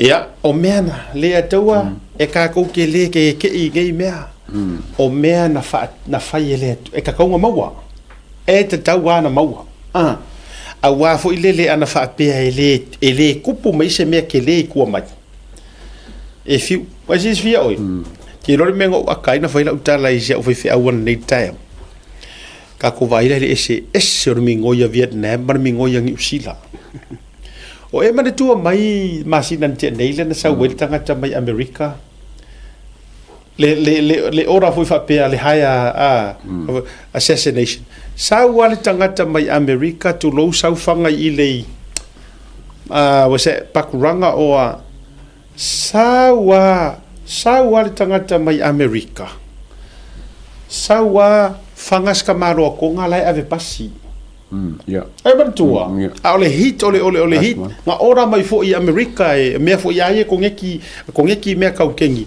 ar ko ingare i kama fo ile le pe ola wo se ki longa life ole bo ave pas yo ile pakuranga sa nga fai nga kupu me le sa war tanga tale kilis kamaro ko nga ko e haru ko e pu e va le ko Whakawa maua mai o inga ua sue mea. Whakawa koe arrest mai Amerika. Le winga lau tala. Wawe ia. Whangara saua, koe a. Mea whanka. Le winga lau tala. Ai la kur Samoa whaile mei oi Vietnam, mawaile ia wese mai. Lai o loke whai aku. E senga ku ai ngā mingoi. Ko se kau ke mawhau whapeka ko Vietnam, Burma, aku ngu whape ngeiung kama fu ie. Lai tau te whape o kama fu ie. Kama mama ie mawhaianga ko aku kako whaasa ono solo ai. Tatou sa sao mai ai. Are whau kia mako New Zealand, sau ware ka kama i Amerika, sau whananga le ko ngai ngei koe o sore waale le koe aru ele i detecti ngai. E pisi soro leo sue. Ai walaki le koe whai o phone calls, ma mea uma, whako a trace ai o lau o. Por me o Utah e po California, le mea ngasau ka. Ia le la o mang koe whai le vaenga, whai le koe mai e whakura i whamsingo ngai ngei. Ai o aku sa moi Vietnam, pingi ele iau le pora ai mo. Ta lo fai. Ia, e matautia le mea ua tūlai mai. Ko mo kere fo isi kala ko ngi meu ka ko lo ko ki ma punga e ke lo ngi mea lava ma ka kia ya tulanga wa tulai mai lela le alo mamao ya nei me fa pe nei alo mamao tulanga o kama ngai le ko e mafai nga mana tu mai pe e loko ai whai ngai la le ruling ke ua mo mai le o lo le o ringa o le ato yo mo le lo pola le mela whai ngā runga o mai le whale kasi o whakasi e se whale kasi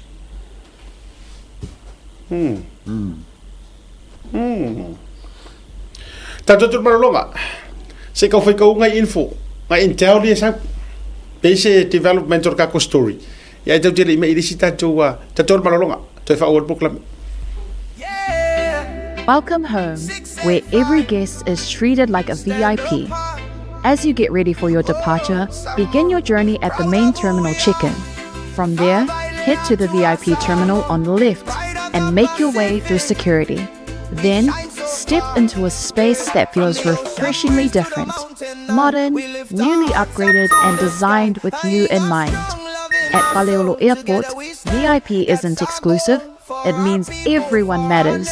Relax in a calm, air-conditioned lounge, catch up on cable TV, or simply unwind in a quiet, comfortable setting. As you wait for your flight, enjoy your first round of drinks and a selection of delicious Samoan cuisine on us.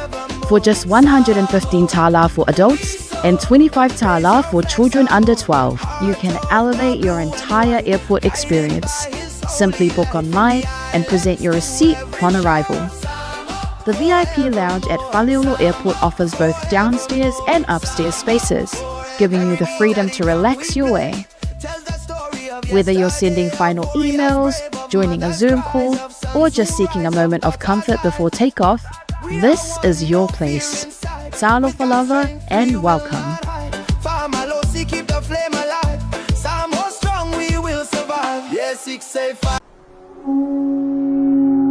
SMI Hardware is proud to be Samoa's leading provider of high-quality steel, metal and roofing solutions.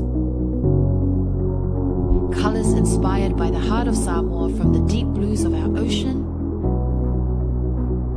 to the warm natural tones of our fala and tapa.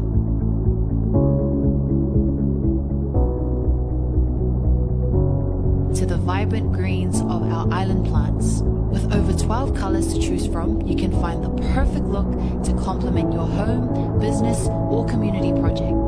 Built to handle the sun, salt and storms with strength you can rely on for years. For durability and for style, SMI Hardware is your #1 choice. There is no better way to support the 685 than to buy locally sourced goods. Here at Tasi Market, owned and operated by Samoans for the Pacific.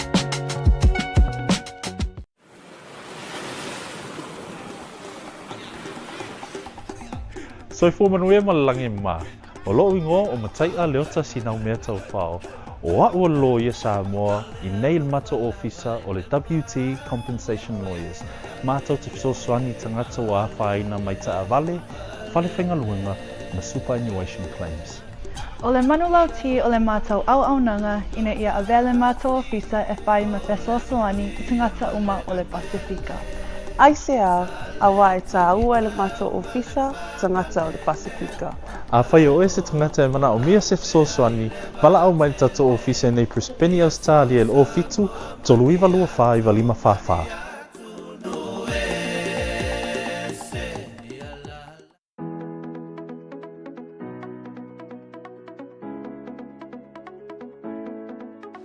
Hey, have you signed up with BLUNET yet?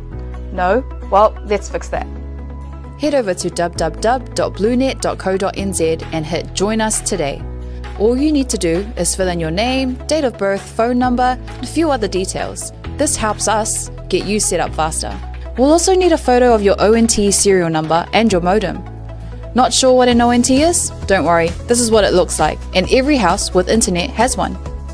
And make sure you have a valid ID and a utility bill or government letter to confirm your address. When you join BLUNET, you're not just getting fast, stable internet. You're also supporting shows like Tautai A'e, Breaking Waves, and Sports Salanoa. Your BLUNET subscription helps us bring you more content. If you sign up this month, you get $10 off your first 3 months. If you have any questions, call 0800 258 638. Join BLUNET today.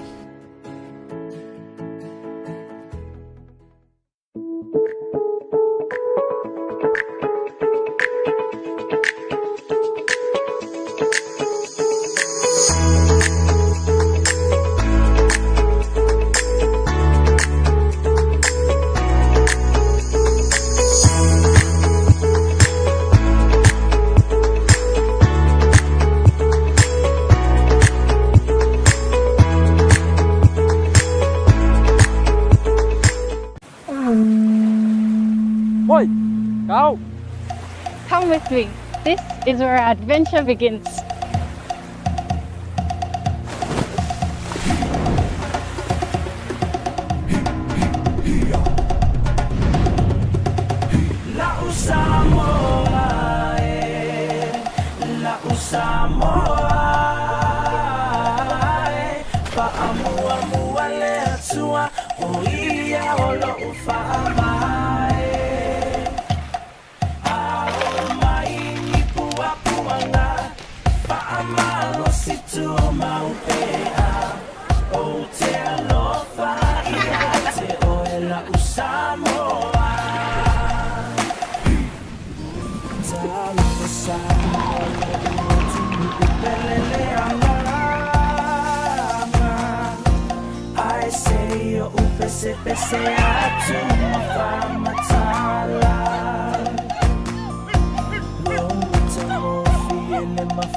You call it paradise, we call it home. This is Samoa.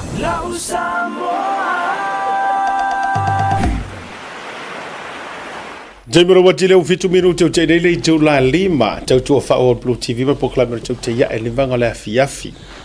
Tato iai lava i si vaenga sia a me se foi o le ma tau tia o le watala ave ili ili tato watunu o Samoa. O tono Vietnam. Te longa ele se Vietnam me ilo se Samoa. Le taua ele ilo e nei atunu ufape nei se meta o Samoa. Lau te vai atu lena meli mai le si a inga whatoa tolu vai aso talu no foi mai Vietnam.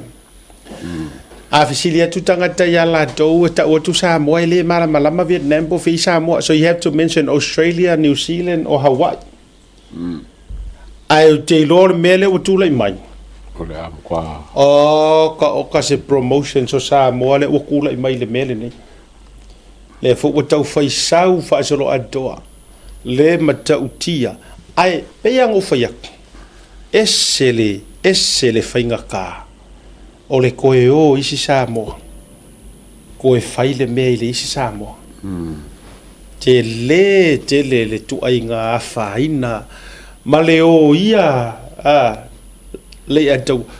Ai la tātou le marosi anga o mea tau kengi. Mai so kanga mea le isa. Ea. Koe, e regi kengi whape o ngi whainga whaikau ngā kuspa ia mangi me o ngi whainga ai ngā āreko mea lai whai ai. Ia, tātou tālo siasi o tātou watunu. Ka kia la, le awari ia mana me o kupu. Let the law, let the justice, ma tūlanga uma, paule tātou talo talonga. Ia, po le ale mea le la kupu ngai le au laiki ia ma le awari ia le ngā kokongi wa o kupe uma. O kupe uma ngai mea. O le ea ngā kupe. Ioi. O le fesiri e whaini la taito o lua, e whaini la whanau, o whaini la wo, o tā pena ni whai poiponga. Waka ke vai a kuape ia la hiki rau huri. E la hiki lufu fiku, lufu ko. Ia. Lufu ronga. A whai ngai la o le a wha mawinga ma uma e ngai whasi o tia i ala o le tulafono i Vietnam. Wha sele moku uma le si vaenga ke leo leo langa. Talu ai le nei tu ai ngā mea whapene. Ma le whaavalvalea, ma le admit o ngai mea ala ngu es. O leo te wawa ai e tunga i le tama lea e maliu. O leo ke kau wawa ai e kurukama le maliu ke le ilope te tau wawa ai e tunga pe e iaini nai so tangai e no ute sauai. Ia. Leo ke kau wawa ai e kuai. Ai o le a sa iri makangi a ki di a kuikua. Ia, i le tūlanga o lau tau wawa ai e tua i le Sauman Develop mai o le news. A o le fautuanga ma le tua lalo a o oe e whaafoka mai o lea e te tau tāpena e whaise mea whaapea. So le. So ia e ke ola whaavale valea umi po le alkulanga ngana. Mongi ale a kaua. A whai o whaatonu o e sesi po o i lava e te alu e whaise mea whaapea resi ka ngaka. O le ale kulanga o le a kupunge ia o i le mea. Is it worth it? Alfisidi. Ale me ke le whaisa o i ka ngaka le whakongo e alu la o e whanga. Ale e tau. Alu o e whanga. Whatua. Tātou le mele o ia. Leanga o Samoa le kupoi me le winga o tangata Samoa fa mai se leanga o le tua i le foi a inga. Ia. Le ye le fa pe a vele leanga o pai mala fai. Leanga o le ye a inga ye kamali anga o kanga kange e la tu a inga. Io. Ya, o le ale me le atu le mai. Ta fio laili a tu tale la vava ia tu le a leanga ye la kua. Manga kua le sau le news. O le kai kai kamari. Ia. O le kai o langa ia foi kengi. Le ta o le coconut cartel. Ele umana i le mea lea. Yes. Ele ngofo vale la ia tangata. Fatu, ai ole a ke ronga i kanga kai la fa akul mea lea. Kua fa aku fo i leo Australia. Ai tau moma. Ia wala fo i la to i titi. Samoa, ko i kiki ko fa longo aku, ka fanga mai ngisi.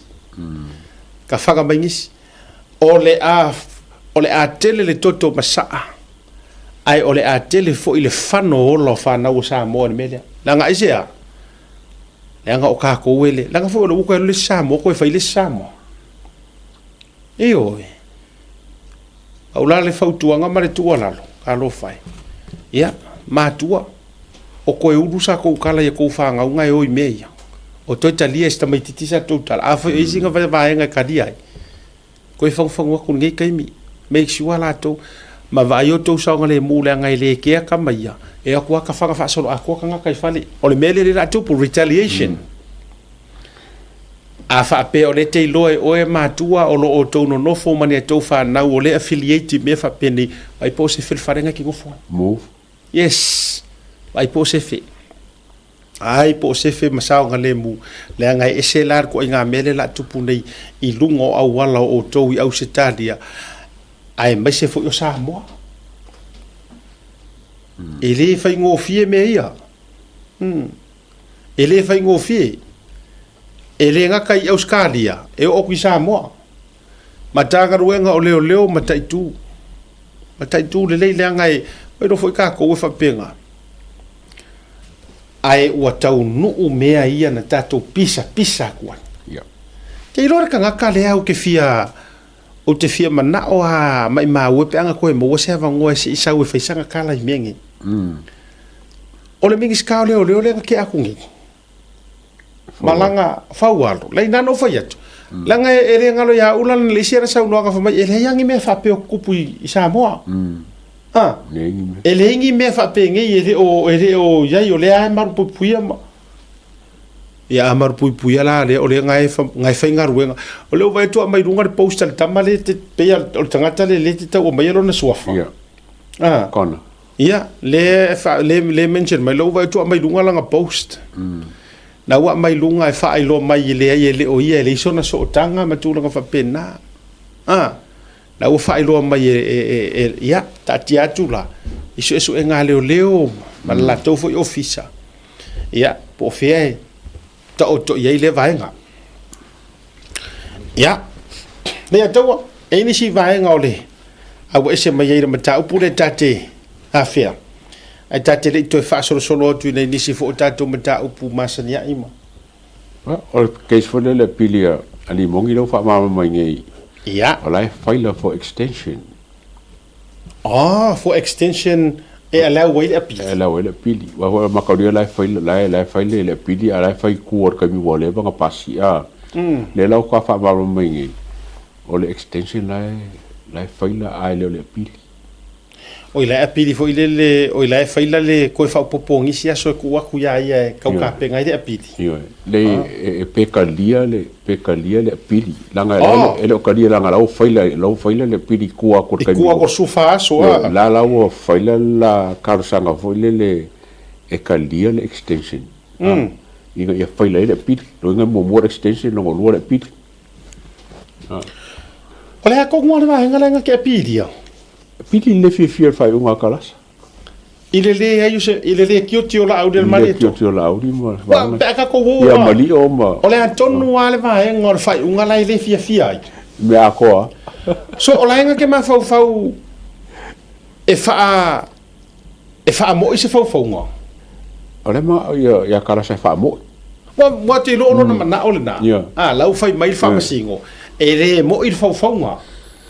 Ele mo il fau nga no ngongi. Ai no ngongi ngara langa apili lai fa pe ya e mo il fau nga. Yo, la manga wa ru hai il fa Supreme Court su se fa masingo fa. E fa mo ia me. Fa mo ia me. Kai fai nga kari longa ma fau. E fai nga ka. Ala hoi la foi ka wang si le fi le lo ia fui mo i bu le e fai nga ka mo wo le. Ya, wa makali fo le extension fai nga maku aku extension pa fa pe nga ba ko ki ai o ki ala le fai langa so. Ale ferro ro solo. Ferro solo ama. Iyo. Mo sa mo poka la maka ka fa le nga kala sa ala le fai langa. Ole la sau fa le ai wala nga sau. Ole sau fa le nga fa unga fa msinonga maname uma ala la fa nga fa le. But ia te so le o te le malama po o ngā whea tonu e tāu ai le mele alu e kau whai. E apili fo i le fia. O la ua umare lei ona a mai vaenga tustusia ma vaenga nā whea e le whai unga le whamasino. E le eise mea e. Whainka. E le ima se mea whainga. I oi.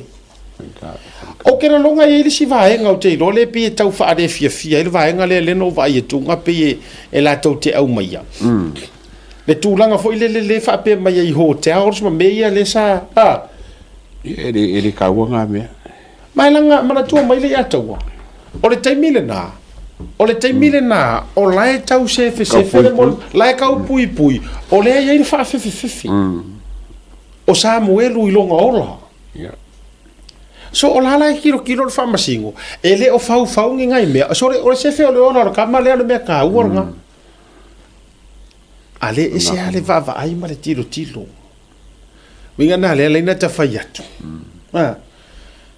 O le winga moni na le ni te fa tu tele malama po le wa la fa mai la fa maungia mai ia o le hotel le fea langa yai ka uma yai ia ai o le kaimilanga la fe o Samuel o la makua i fe kuri ku pe o kuringa fa o le taibi fo ile na ele ai ma se public fo ile le su enga o Samuel mana tu o la su e fa lilo solo i kua ai le fa pe a mea nga wanted nga most wanted fa ko a fea leo pe a ku se si ku fa ko ai ka longo su e fa ka piko ma Samuel inga ua wa pa kele a ku ilunga i pe o karalia le fanka avili le saur mori mau Samuel a o le mea ia ele se me fa pe nga o ko fa ya o le tele yo vaenga e ta wa ile nei mata o lanka wal pui o se fenga o Samuel mal mau inga ia wangi i fa la inga ma wangi ko se fa la ve i fa fam singo so va inga al fam singo ai o le meka wanga wala ngale wo lunga ba sa ngira se va se ngira o wa pili le apili ele mo le pili ya la pili o la wo over wo le va expire aso ka nga pili ya so le la sa ngi ka ya o sa on o lai ka sanga le extension inga yam fa nga fa le pili ale ka inga la extension le ene fa se pili ai ri ropo la ka ai ropo ka su ese fa ko le ropo ka su ese se lengi fo ile apili lai wa mantuala na lena o Sofia fiel me mo wala ngalenga nga fa leo la kan mantuo ye wa sa wala ne ko leo la kan i malongo manga kuwa ia ale la wo sor kai mingi wa le ai wa kongi fa fo leo o le sila va henga na le o te fa ya tuai wala nga o leo uso ia lenga i va henga leo so ai la ngi se koi apili e leo o e mo mai langa o ia le sa ka mafa a leo ile te mil na e te el fainga malo ai nga mai mawai ku per malo nga ko kongi ai wala nga o langa kangi mar kangi longo ku fakas o ma e lo wale ai le mea nga mafa uma fa pe malo mai le kola mar pelenga ai umanga enga o makua fi nga me o kola manga pelenga o se uma e lo la ia le wana tu pe adu ia le malo ko kongi ngo o le kua ngai ke e mea malo le lile le la wa uma enga wa matua u se a fa ngi for fingor case le man tuala ai se kaunga apilia e koe apili e leo e ka wala ku ya la ko ya le nga fa wa ola to o mori mau a leo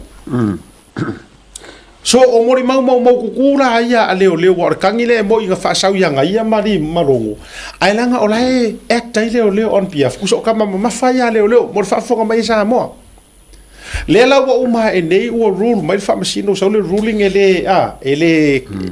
ele fa maungia le mele nga ko ira wo ia kangi leo o la auri mala to vaenga le na fau wa me ia yanga ia wa uma ela wale se fa maungia nga so ana fa pe ne ia fa au e koe apili e leo a moment o le mele le mo kupu O le ala wa uma e nga wa spiriki leo leo. Sola longo. Wa spiriki leo leo. Makanga ka fa moe moe ai le mori mau leo leo. O mo mai. Tu sa na fa moe moe leo leo. Ia longo. Marang maru po. Ale wa uma e nga. Faia inga. Ia wale koe fai poi pore lei foi ma leo leo wai le koe whakanga e leo leo. Nga koe sau e fai pia le koe ngā mea wha vale valea. Ai whaasanga kau. A ngā i le fionga le mingi ska o leo leo. Ele fe kaubi. A ua umale ruling wa sau wha wale ai.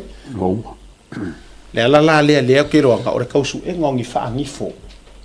Mai whela o e le wha tolo tolo. Lono inga ngale aku wai lea lo ia whai mele lo ia wha ai. Ele fe kaubi le ngā mea ke whaia. Pe e fua wha mafo fo ia. On recommendation na fonga ia a kalasa fole inga ia awangi e se maa le fulia. Ai makauri on maa ngā o le hit and run. Le lai ka popore ia. Le upore. O le fesiri la le ia taua.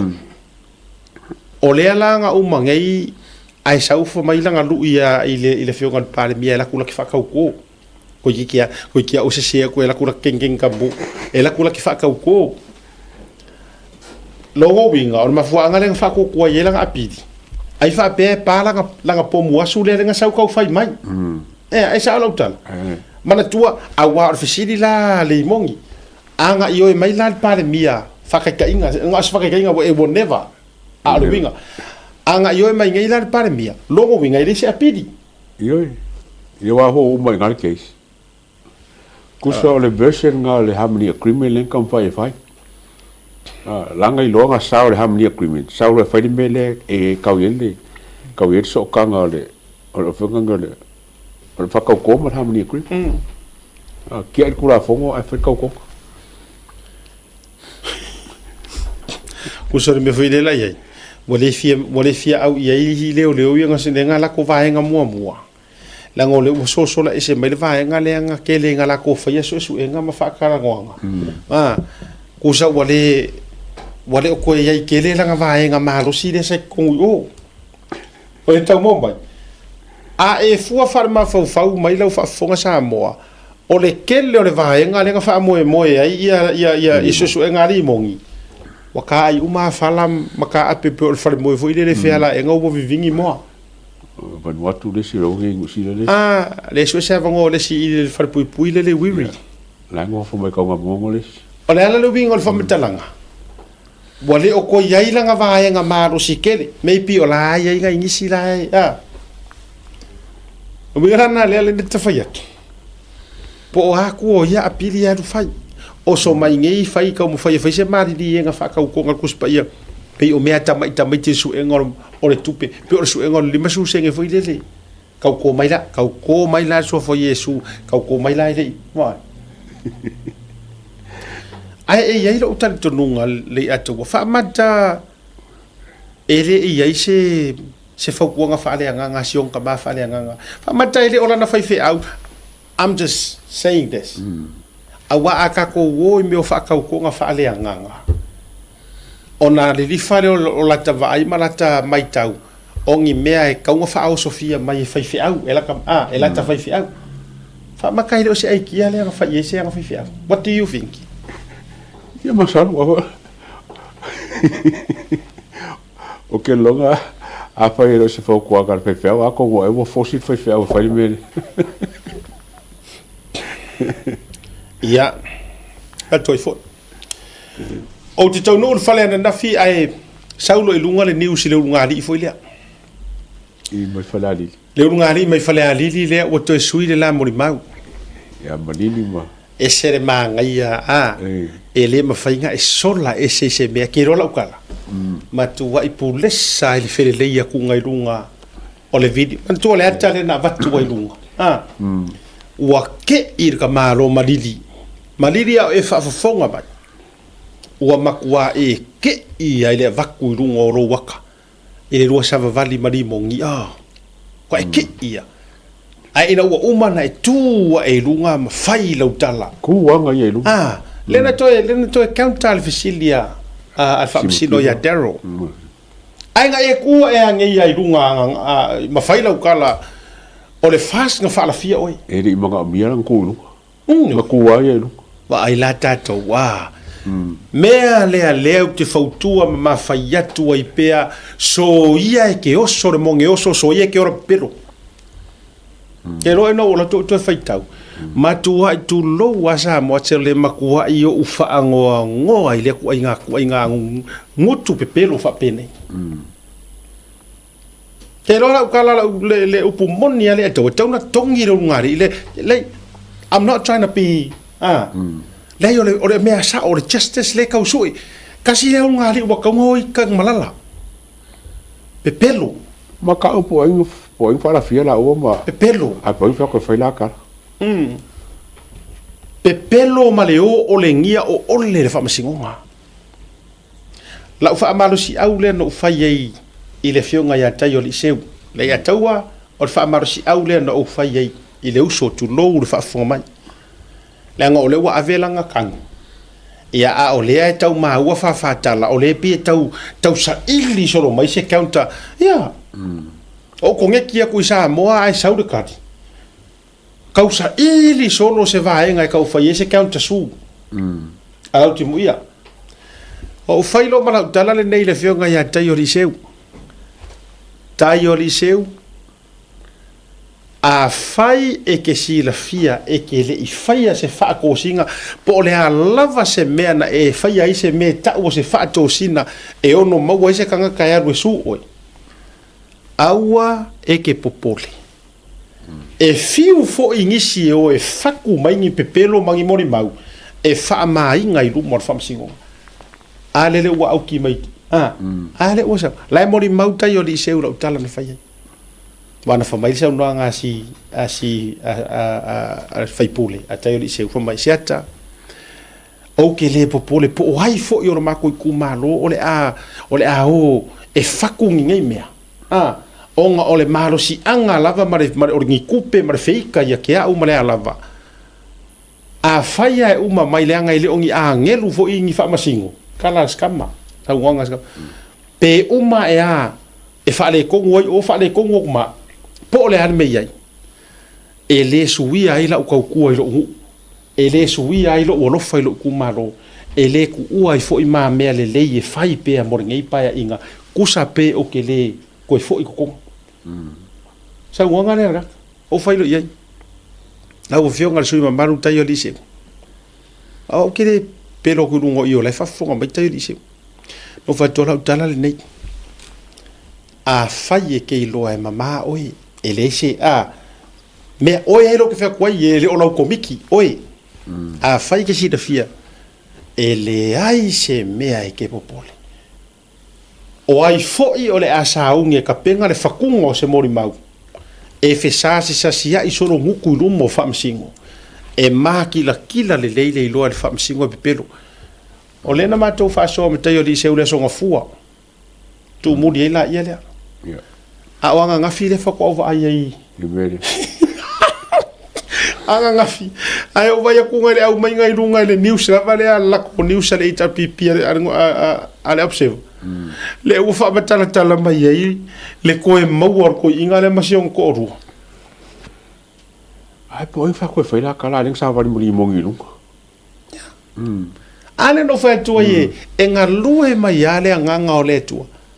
E ye lo tanto dunga le ya tawa. Anga le expose ku le kala nga va ku lunga. Ya ko ri mongi ma madidi. Le sa vari. La sa va vali. Anga le la ku le kala. O ke la ngonga. Ma ala ka uloko. E kau kasi e kau ko kia ia le mele. Ai wate i le vava ai mai rungo social media. Pe o le pai o le kulo, pe o le pai o le oka oka ma le lapis. Le share so le kanga ka o la aka ma la sa vavari le sa vavari ko ilu. Mar ka uloko. Fa la fia o fast. Fa la fia o fast. Fa la fia o fast. Ba ai la i le ala no to foi i mai la utala le me o le mori mau. Samoa, le laga koe whaku lau kala lea li atou. Vai le ese o le mea ka o le mori mau whaku, ma le mea ka o le mori mau moi. Le anga o le pisa mai le au wali i le au whai mori mau whaku ye. I le mori mau Samuelu. Wha mai, ai le whaku le ngai.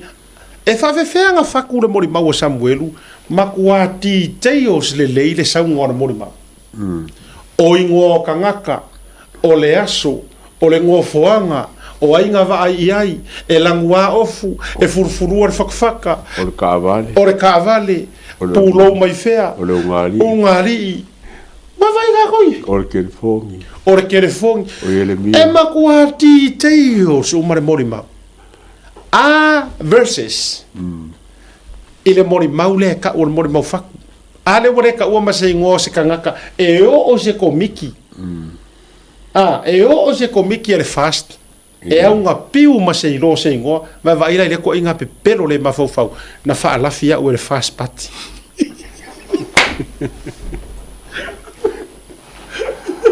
o le mele ka o mele ke akai vo ni famasingo vai famasingo ele fak se sia ke ku me fa ka o é masino lima mga fa ka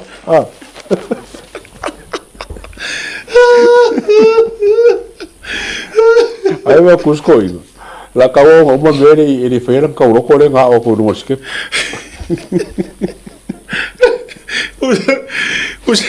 usa vai com ko inga la ngalo ya ru ngamre di morgomano ya so mai wa kake you can imagine ya lau sunga lo yo le si mali mo lau lai mika blan ka ro ko ka mi ya se va ko pele va ar ka vela ngal lo ya le fisiri wa nga fa msingo nga fisiri mo msingo ke fingalo mai ka sa ngo mai ele uma ko ro hoso lo ya fa mole sai kura ngo si sa ngo ku marka malo iru ola me ga ki fi sa ngo fa ko le esa o ko finga sample mo o fa ka inga le sa ko finga for sample nga lu ngar ka malo ola me ga fi sa ngo mai ke ni matches foi la o fionga o me lo ke fi karango ko na fa la fia o fast party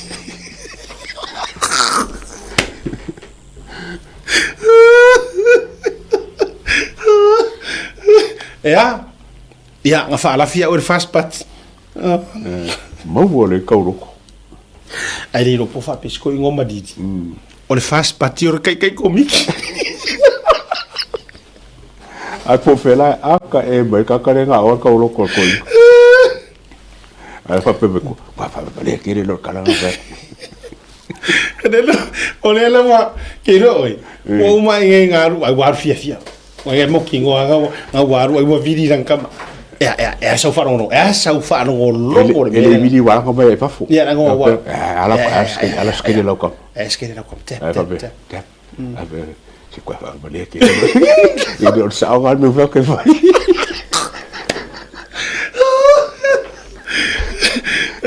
wake ai wake I kamaro wake I uma nga venga menga ele por eso wa share so ro wa posting ai runga ka o posting ai runga professional page ya makalonga fika ngofi mai ai ro fo I mare au kalepe o manatu mare mainga kuris halu lo mare ko sau po kala merkaya ele so na so ito e vatu hiro hiro ke minga ma di su engor ke fo so oi nga pu yer ka le kaimi a ko ala le la manga ko ngomari ko vidi la kama le fa le so nga ko fiu vidi le ka dir ke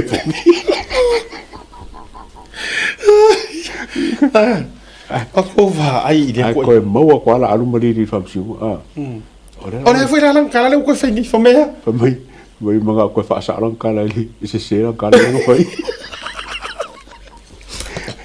e geiro wa ma ko ma di dio mo ma ko loma ya ele se mori ma wai foi ko rupi ele mo ko loma ma ko loma ngaru le chapipi ora me arriba esa lelea e mo ia kaunga upua a inga I launga ponga o launga ponga vo iene nga e vara o ko urufe ya e fa sanga me o me paukangea fa paukangea e nga o so me ar fai pere o la longa me nga o so me ya ko vara urufe o me o paukangea ya ke ma ko ri fo ku lomba lenga mga abe kurang kang Ale langa ba ku suele ta pipi mo mori kali fa wa ka ngi le.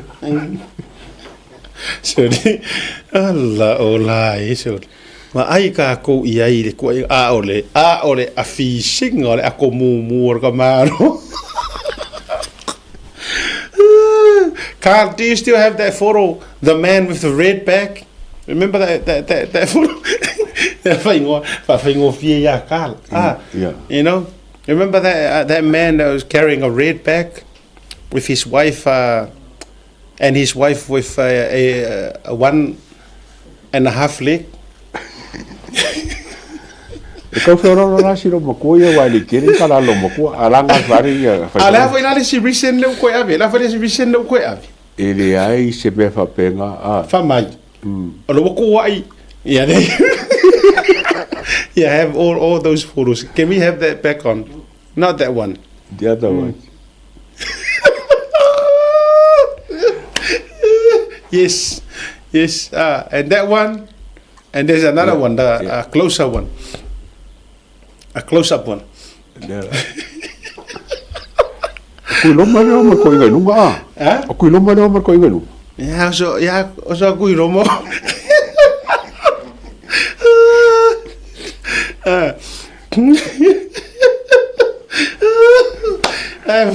Ako kai miraria. La wafia. Okay. Put that one back on. No, the other one. O singa kolsera ko inga. Yeah. Ki lo ele la afia vai mako mariri ko la afia ke lo e. Now, Samoa ma kilo la ile akale. Kua fa ngo rufi. Amora ko inga de sa. Amora ko inga de sa ako emo. Ko sira Samoa, sira ko yai.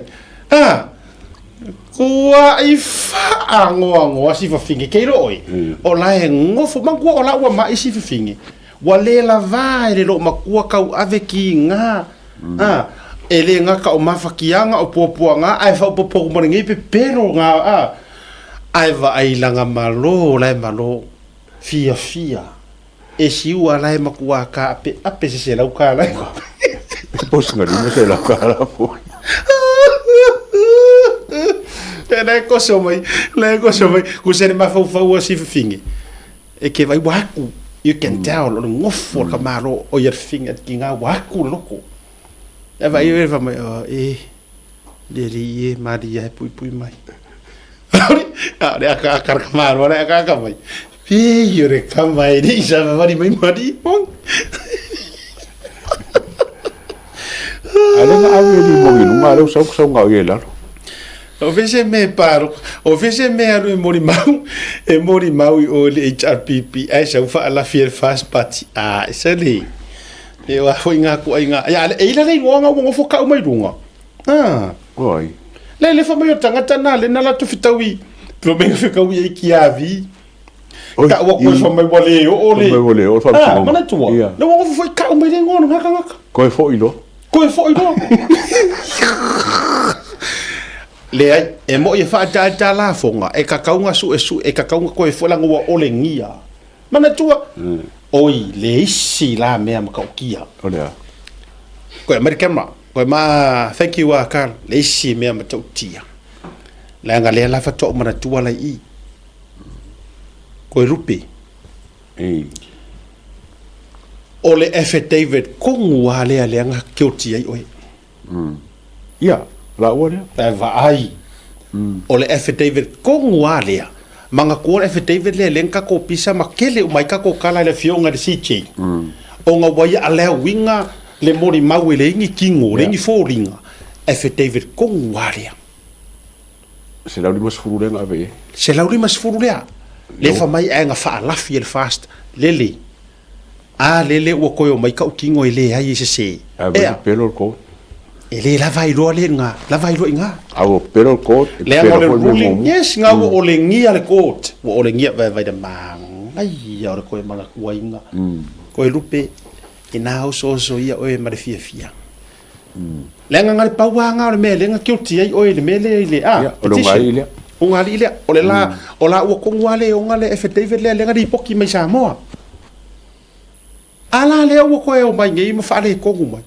lono winga pe afa pea o le saʻolaga o le aga le ipoki mai e le ʻaufai news o le ugalii leaga behind i affidavit ia afai o lea a le ua koe kaukigo that's it sao ai finito no deal press the button where's the button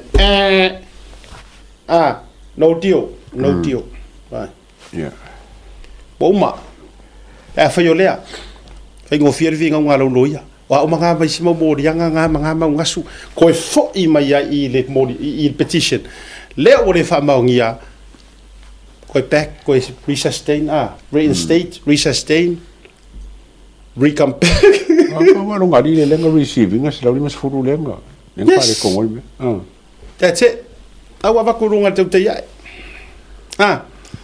ele wala valea koe fo ia yala fio nga ya koe rupe ia koe se e ma o malia koe fo kong failu sui par mia ai saungi o lua ia e ke lua koe o e fa sanga la le na fa toi la utala I le fio nga la fa maru si au ia tai o liseu o fa fo fonga mai fo yo to lowa nei awa ko ke fei ka personal ia te au ma utala e fa iatu le nga o le tua le musuia ma u e fa yaku me ia yes the spirit of the Lord. La vakula o koe fa marsi au vai monga kodu. A fai o e ka penga. E ke alu e ke moli mau pepelo. Fa moli. A fai okay, let me send this to you Carl, can you put this up fa moli lava. A fai o fa afofonga mai nisi o tou ia o le ka amilo pe afai ka amilo kuai le vaenga le vaenga leanga walanga I re kau uanga o kimu ia waleanga umare si o vaenga inga set up inga ian melia afai o le ka amilo aku e kau mo fai e fa fau se mea o le if sa o ia if conversation hold on afai o ta amilo atu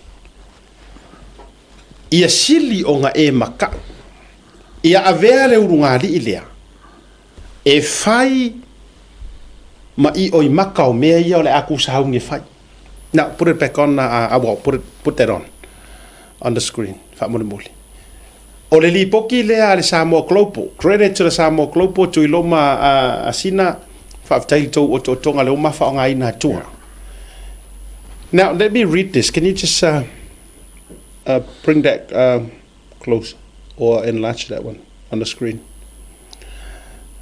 Laua fionga I le whaamasino. O te toe fia whaasao le upu sa o whaongai na mua. A wā e le o se upu tala fia ngai lea sa o whaonga. Ka la le harko ingo mariri. So why did you say that? Whaalafi o rua. O le fisiri lea Daryl. Whaamasingo. If we find you in contempt, you may go to prison. To prison, that is a penalty open to us.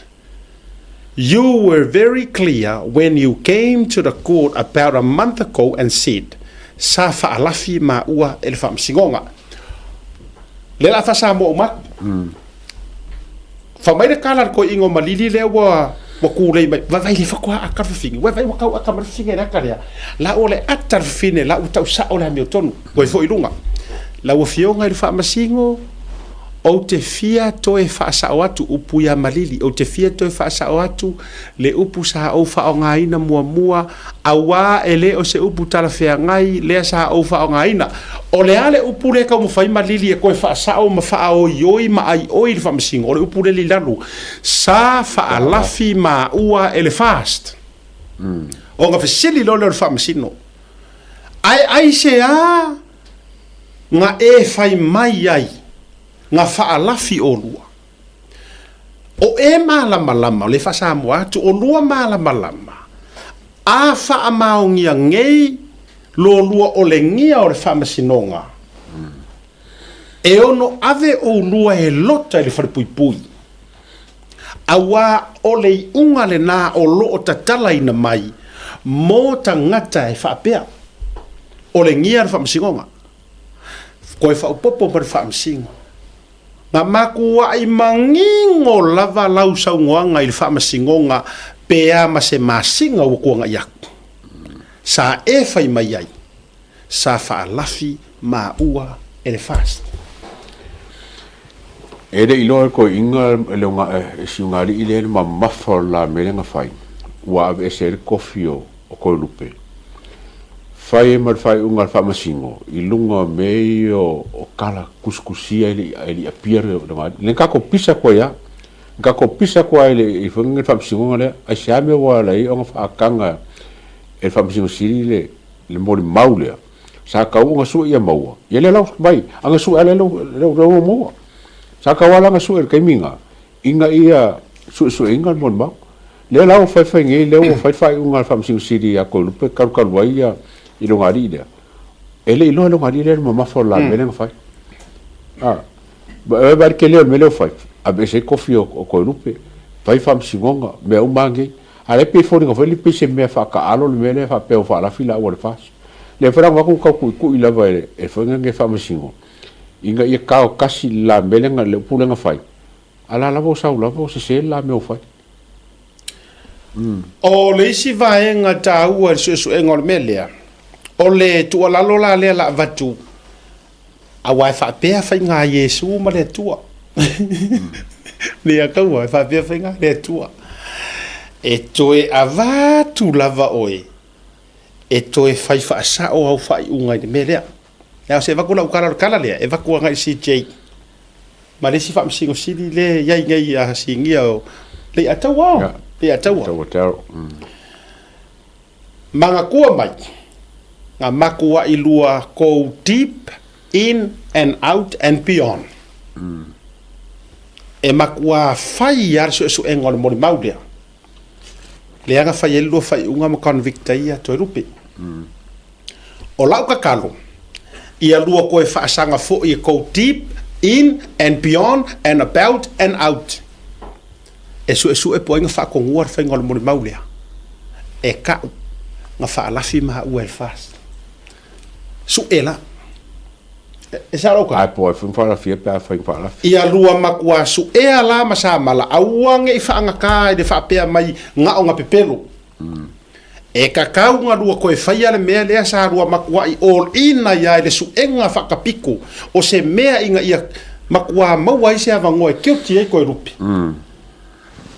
Ia makua lua makua koe o loloko ala e su er koe inga lea. Malonga ko o lua. O ai na whaatonuina o lua e whaia lea tu ai ngā mori maku. So ei. A va ai lo masira silaku sa moa I lau fionga I whaamasingo siri ma lau panganga iai e ke rua whaia vaenga lea. O ngā mako I loa lea. Ia. E kure momoele au producer. Ai pa uke foi ra. Ai pa ko foi mal fala. Ya le pe mana so le kala le feo inga ba ka fa marisi unga I kaimiole. Kaimianga ko por fala fila sa feo ya mai lo ka le feo. Ya le na. Ai le mana na ya. Ya le tawa.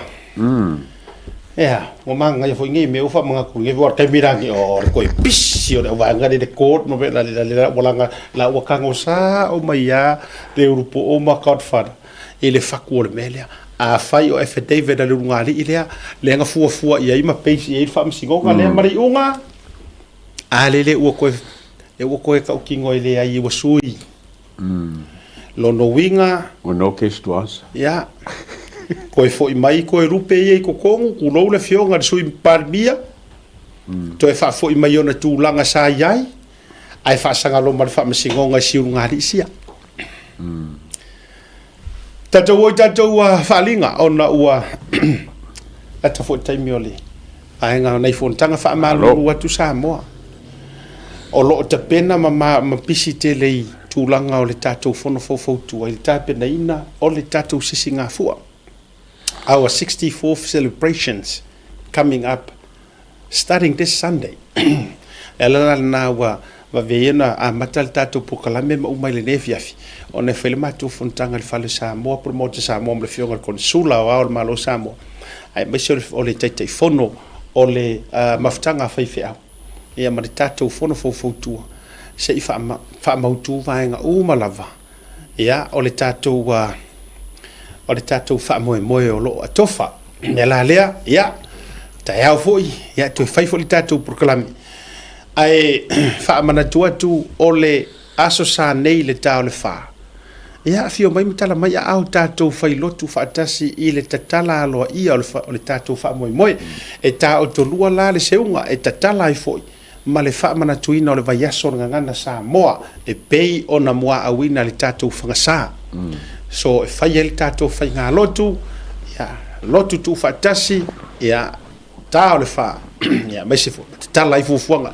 tai au lo le aso ngofu o le aso malo Lord King's birthday afa o le fitu a mata por kalame o le tatou sisinga fu afio mai tala mai au tala so se tangata ili ka ufia so vala aulia lautele o le aso fo ilea au mai lu ainga malau fanau oka ngi tatou faatau o mea ai fale i o tau mafa faatau papakiu faatau wai mea ai tau mafavela wa malava tau mafa e o mea ai Samoa e te maua umai le aso lea i tu o lava me tau lima u la fala e to a telefoi a fa pe foi ke ile skala i fainga palota le la tapena nei New Zealand e iai foi le fale i le tatou vaenga ale electoral commissions New Zealand e ke sauma e le skala ia tu langa foi e maua i le aso lea ia tatou lau mua foi e lupe foi vau ese e te fia onga i le ngangana Samoa ia mai se foi tu manga no umor ko te lua e mata ia au kuso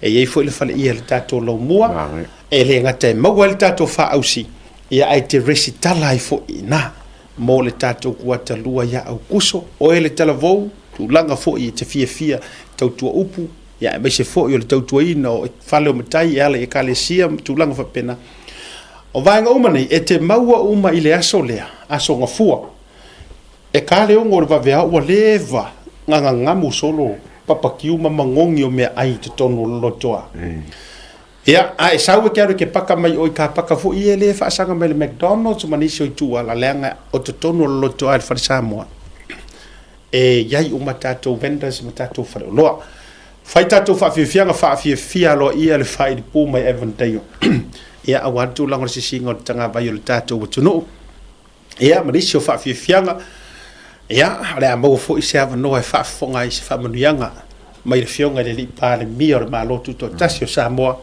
ia ole atu ina sa o mai ile taiao mo le tatou fa moe ta pereina e le tafa tolu i au kilani fono tua ngata ilea o le maftanga so fa tasio fa fianga inga male official konsula wao Samoa i au kilani ia pa tau so fa ausi ia na tau so fa ausi ia the number one fa ausi ia na ro ka o le ngo asiaka ai vai le so solo ko le mafu ia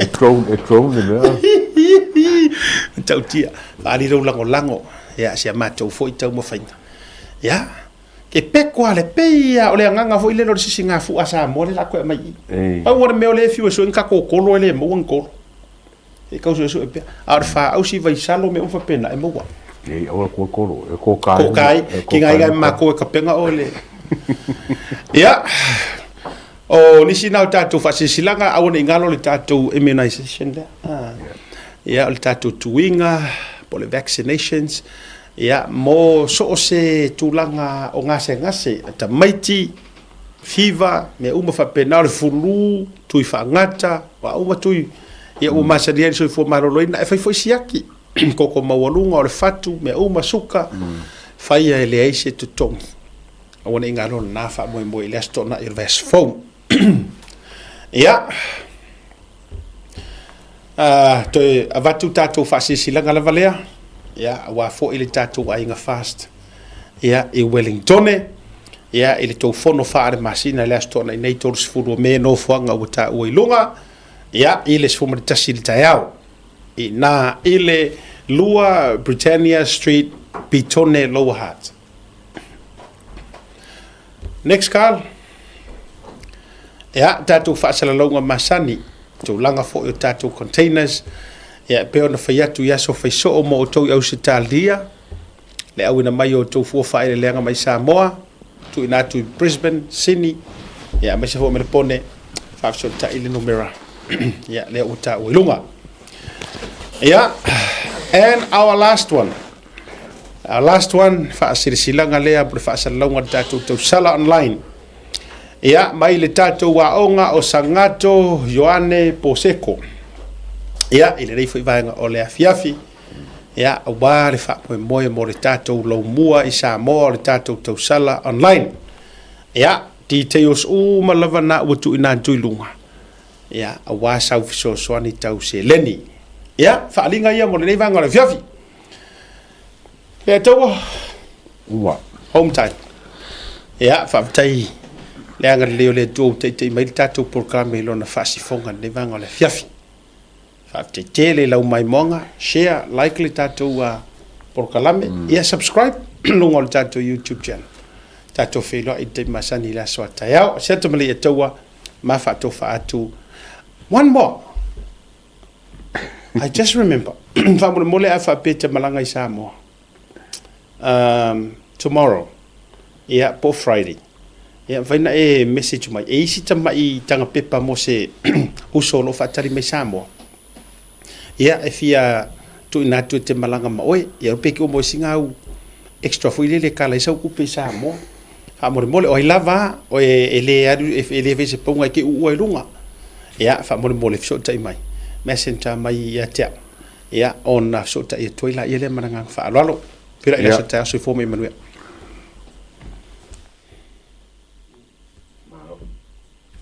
A fio mai a I lau ainga. Le no whanga e matua whaata ua ina hai so o se tangata. A oe whaata pena I mono tu wa e seato, si aki mua mua o pepa balanga I da malai vane le tele. O na e a nga ine I lau tu tau ngavani o lo o iai le tato VIP terminal. Ma e whaanga solo ai loa I le security. O na e ulu whalero lea I se wa inga e matua I maa hofa tele lava no na mātou fi. Le whale olo airport VIP. O lo no winga o oe o se tangata matua tahua tele ia te matou. E te se e I le malu o te tonu o matou potu whaatari ma mai moa I ata ti whanga whaafiafianga ma so o se porokalame ia matou wala ata ese. O au mea inu uma matau mawha Samoa ese mo re taimi mua e te tau nuu mai ai e le aiso na te tomi a o whaatari ai lau whai malanga ese atu. O nei whaamarianga uma e te maua I le na o le se lau sa furu lima tala mo tangata mātutua ai lua so mara lima tala mo whanau I lalo sa furu lima tausanga. E paulawa le mea e te whaia o le totongi online o na whaani leo lauri City I le taimi e te taunu wai. E te whaonga ina so o lava se vaenga o le VIP I le pito I lunga po le pito I lana. Mo au whanotanga, Zoom, ia po ni mahalo longa popua o ta pena I lau whai ngamla. E sili lava lau ainga monu. Le whane yolo airport VIP ko. We will not hide. Farmer Losi keep the flame alive. Samo strong we will survive. Yes, it's safe. Mo le whaonga ina o le talo fa.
Welcome home, where every guest is treated like a VIP. As you get ready for your departure, begin your journey at the main terminal check-in. From there, head to the VIP terminal on the left and make your way through security. Then, step into a space that feels refreshingly different, modern, newly upgraded and designed with you in mind. At Faleolo Airport, VIP isn't exclusive, it means everyone matters. Relax in a calm, air-conditioned lounge, catch up on cable TV, or simply unwind in a quiet, comfortable setting. As you wait for your flight, enjoy your first round of drinks and a selection of delicious Samoan cuisine on us. For just 115 tala for adults and 25 tala for children under 12, you can elevate your entire airport experience. Simply book online and present your receipt upon arrival. The VIP lounge at Faleolo Airport offers both downstairs and upstairs spaces, giving you the freedom to relax your way. Whether you're sending final emails, joining a Zoom call, or just seeking a moment of comfort before takeoff, this is your place. Talo for lover and welcome.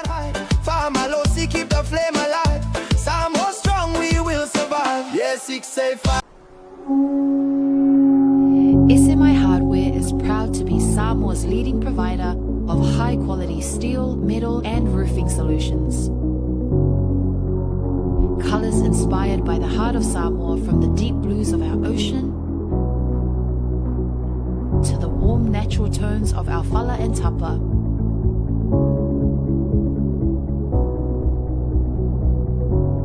To the vibrant greens of our island plants. With over 12 colours to choose from, you can find the perfect look to complement your home, business or community project. Built to handle the sun, salt and storms with strength you can rely on for years. For durability and for style, SMI Hardware is your number one choice. There is no better way to support the 685 than to buy locally sourced goods. Here at Tasi Market, owned and operated by Samoans for the Pacific.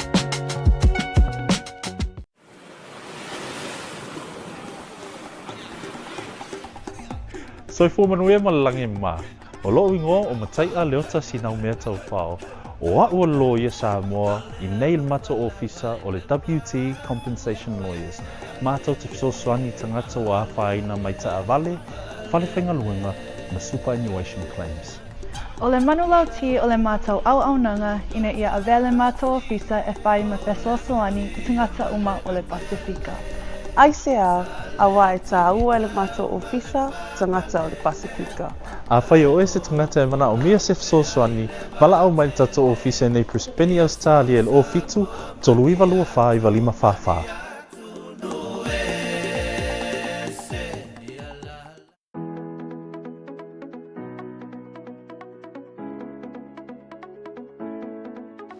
Hey, have you signed up with BLUNET yet? No? Well, let's fix that. Head over to www.blunet.co.nz and hit Join Us today. All you need to do is fill in your name, date of birth, phone number, and a few other details. This helps us get you set up faster. We'll also need a photo of your ONT serial number and your modem. Not sure what an ONT is? Don't worry, this is what it looks like, and every house with internet has one. And make sure you have a valid ID and a utility bill or government letter to confirm your address. When you join BLUNET, you're not just getting fast, stable internet. You're also supporting shows like Tautai A'e, Breaking Waves, and Sports Salanoa. Your BLUNET subscription helps us bring you more content. If you sign up this month, you get $10 off your first 3 months. If you have any questions, call 0800 258 638. Join BLUNET today.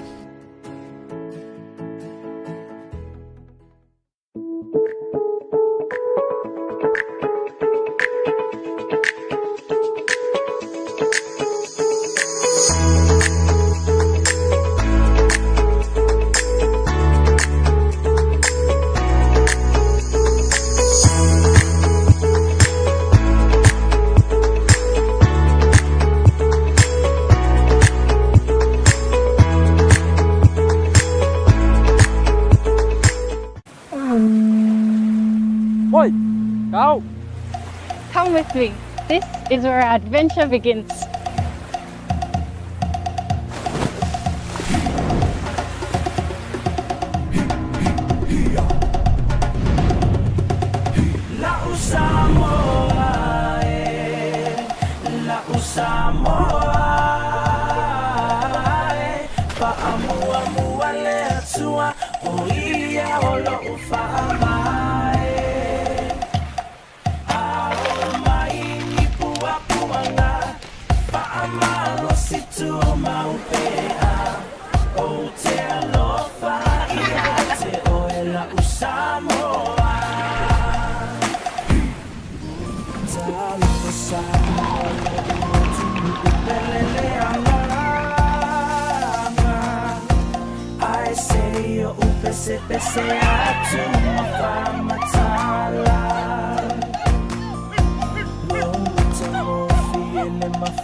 You call it paradise, we call it home.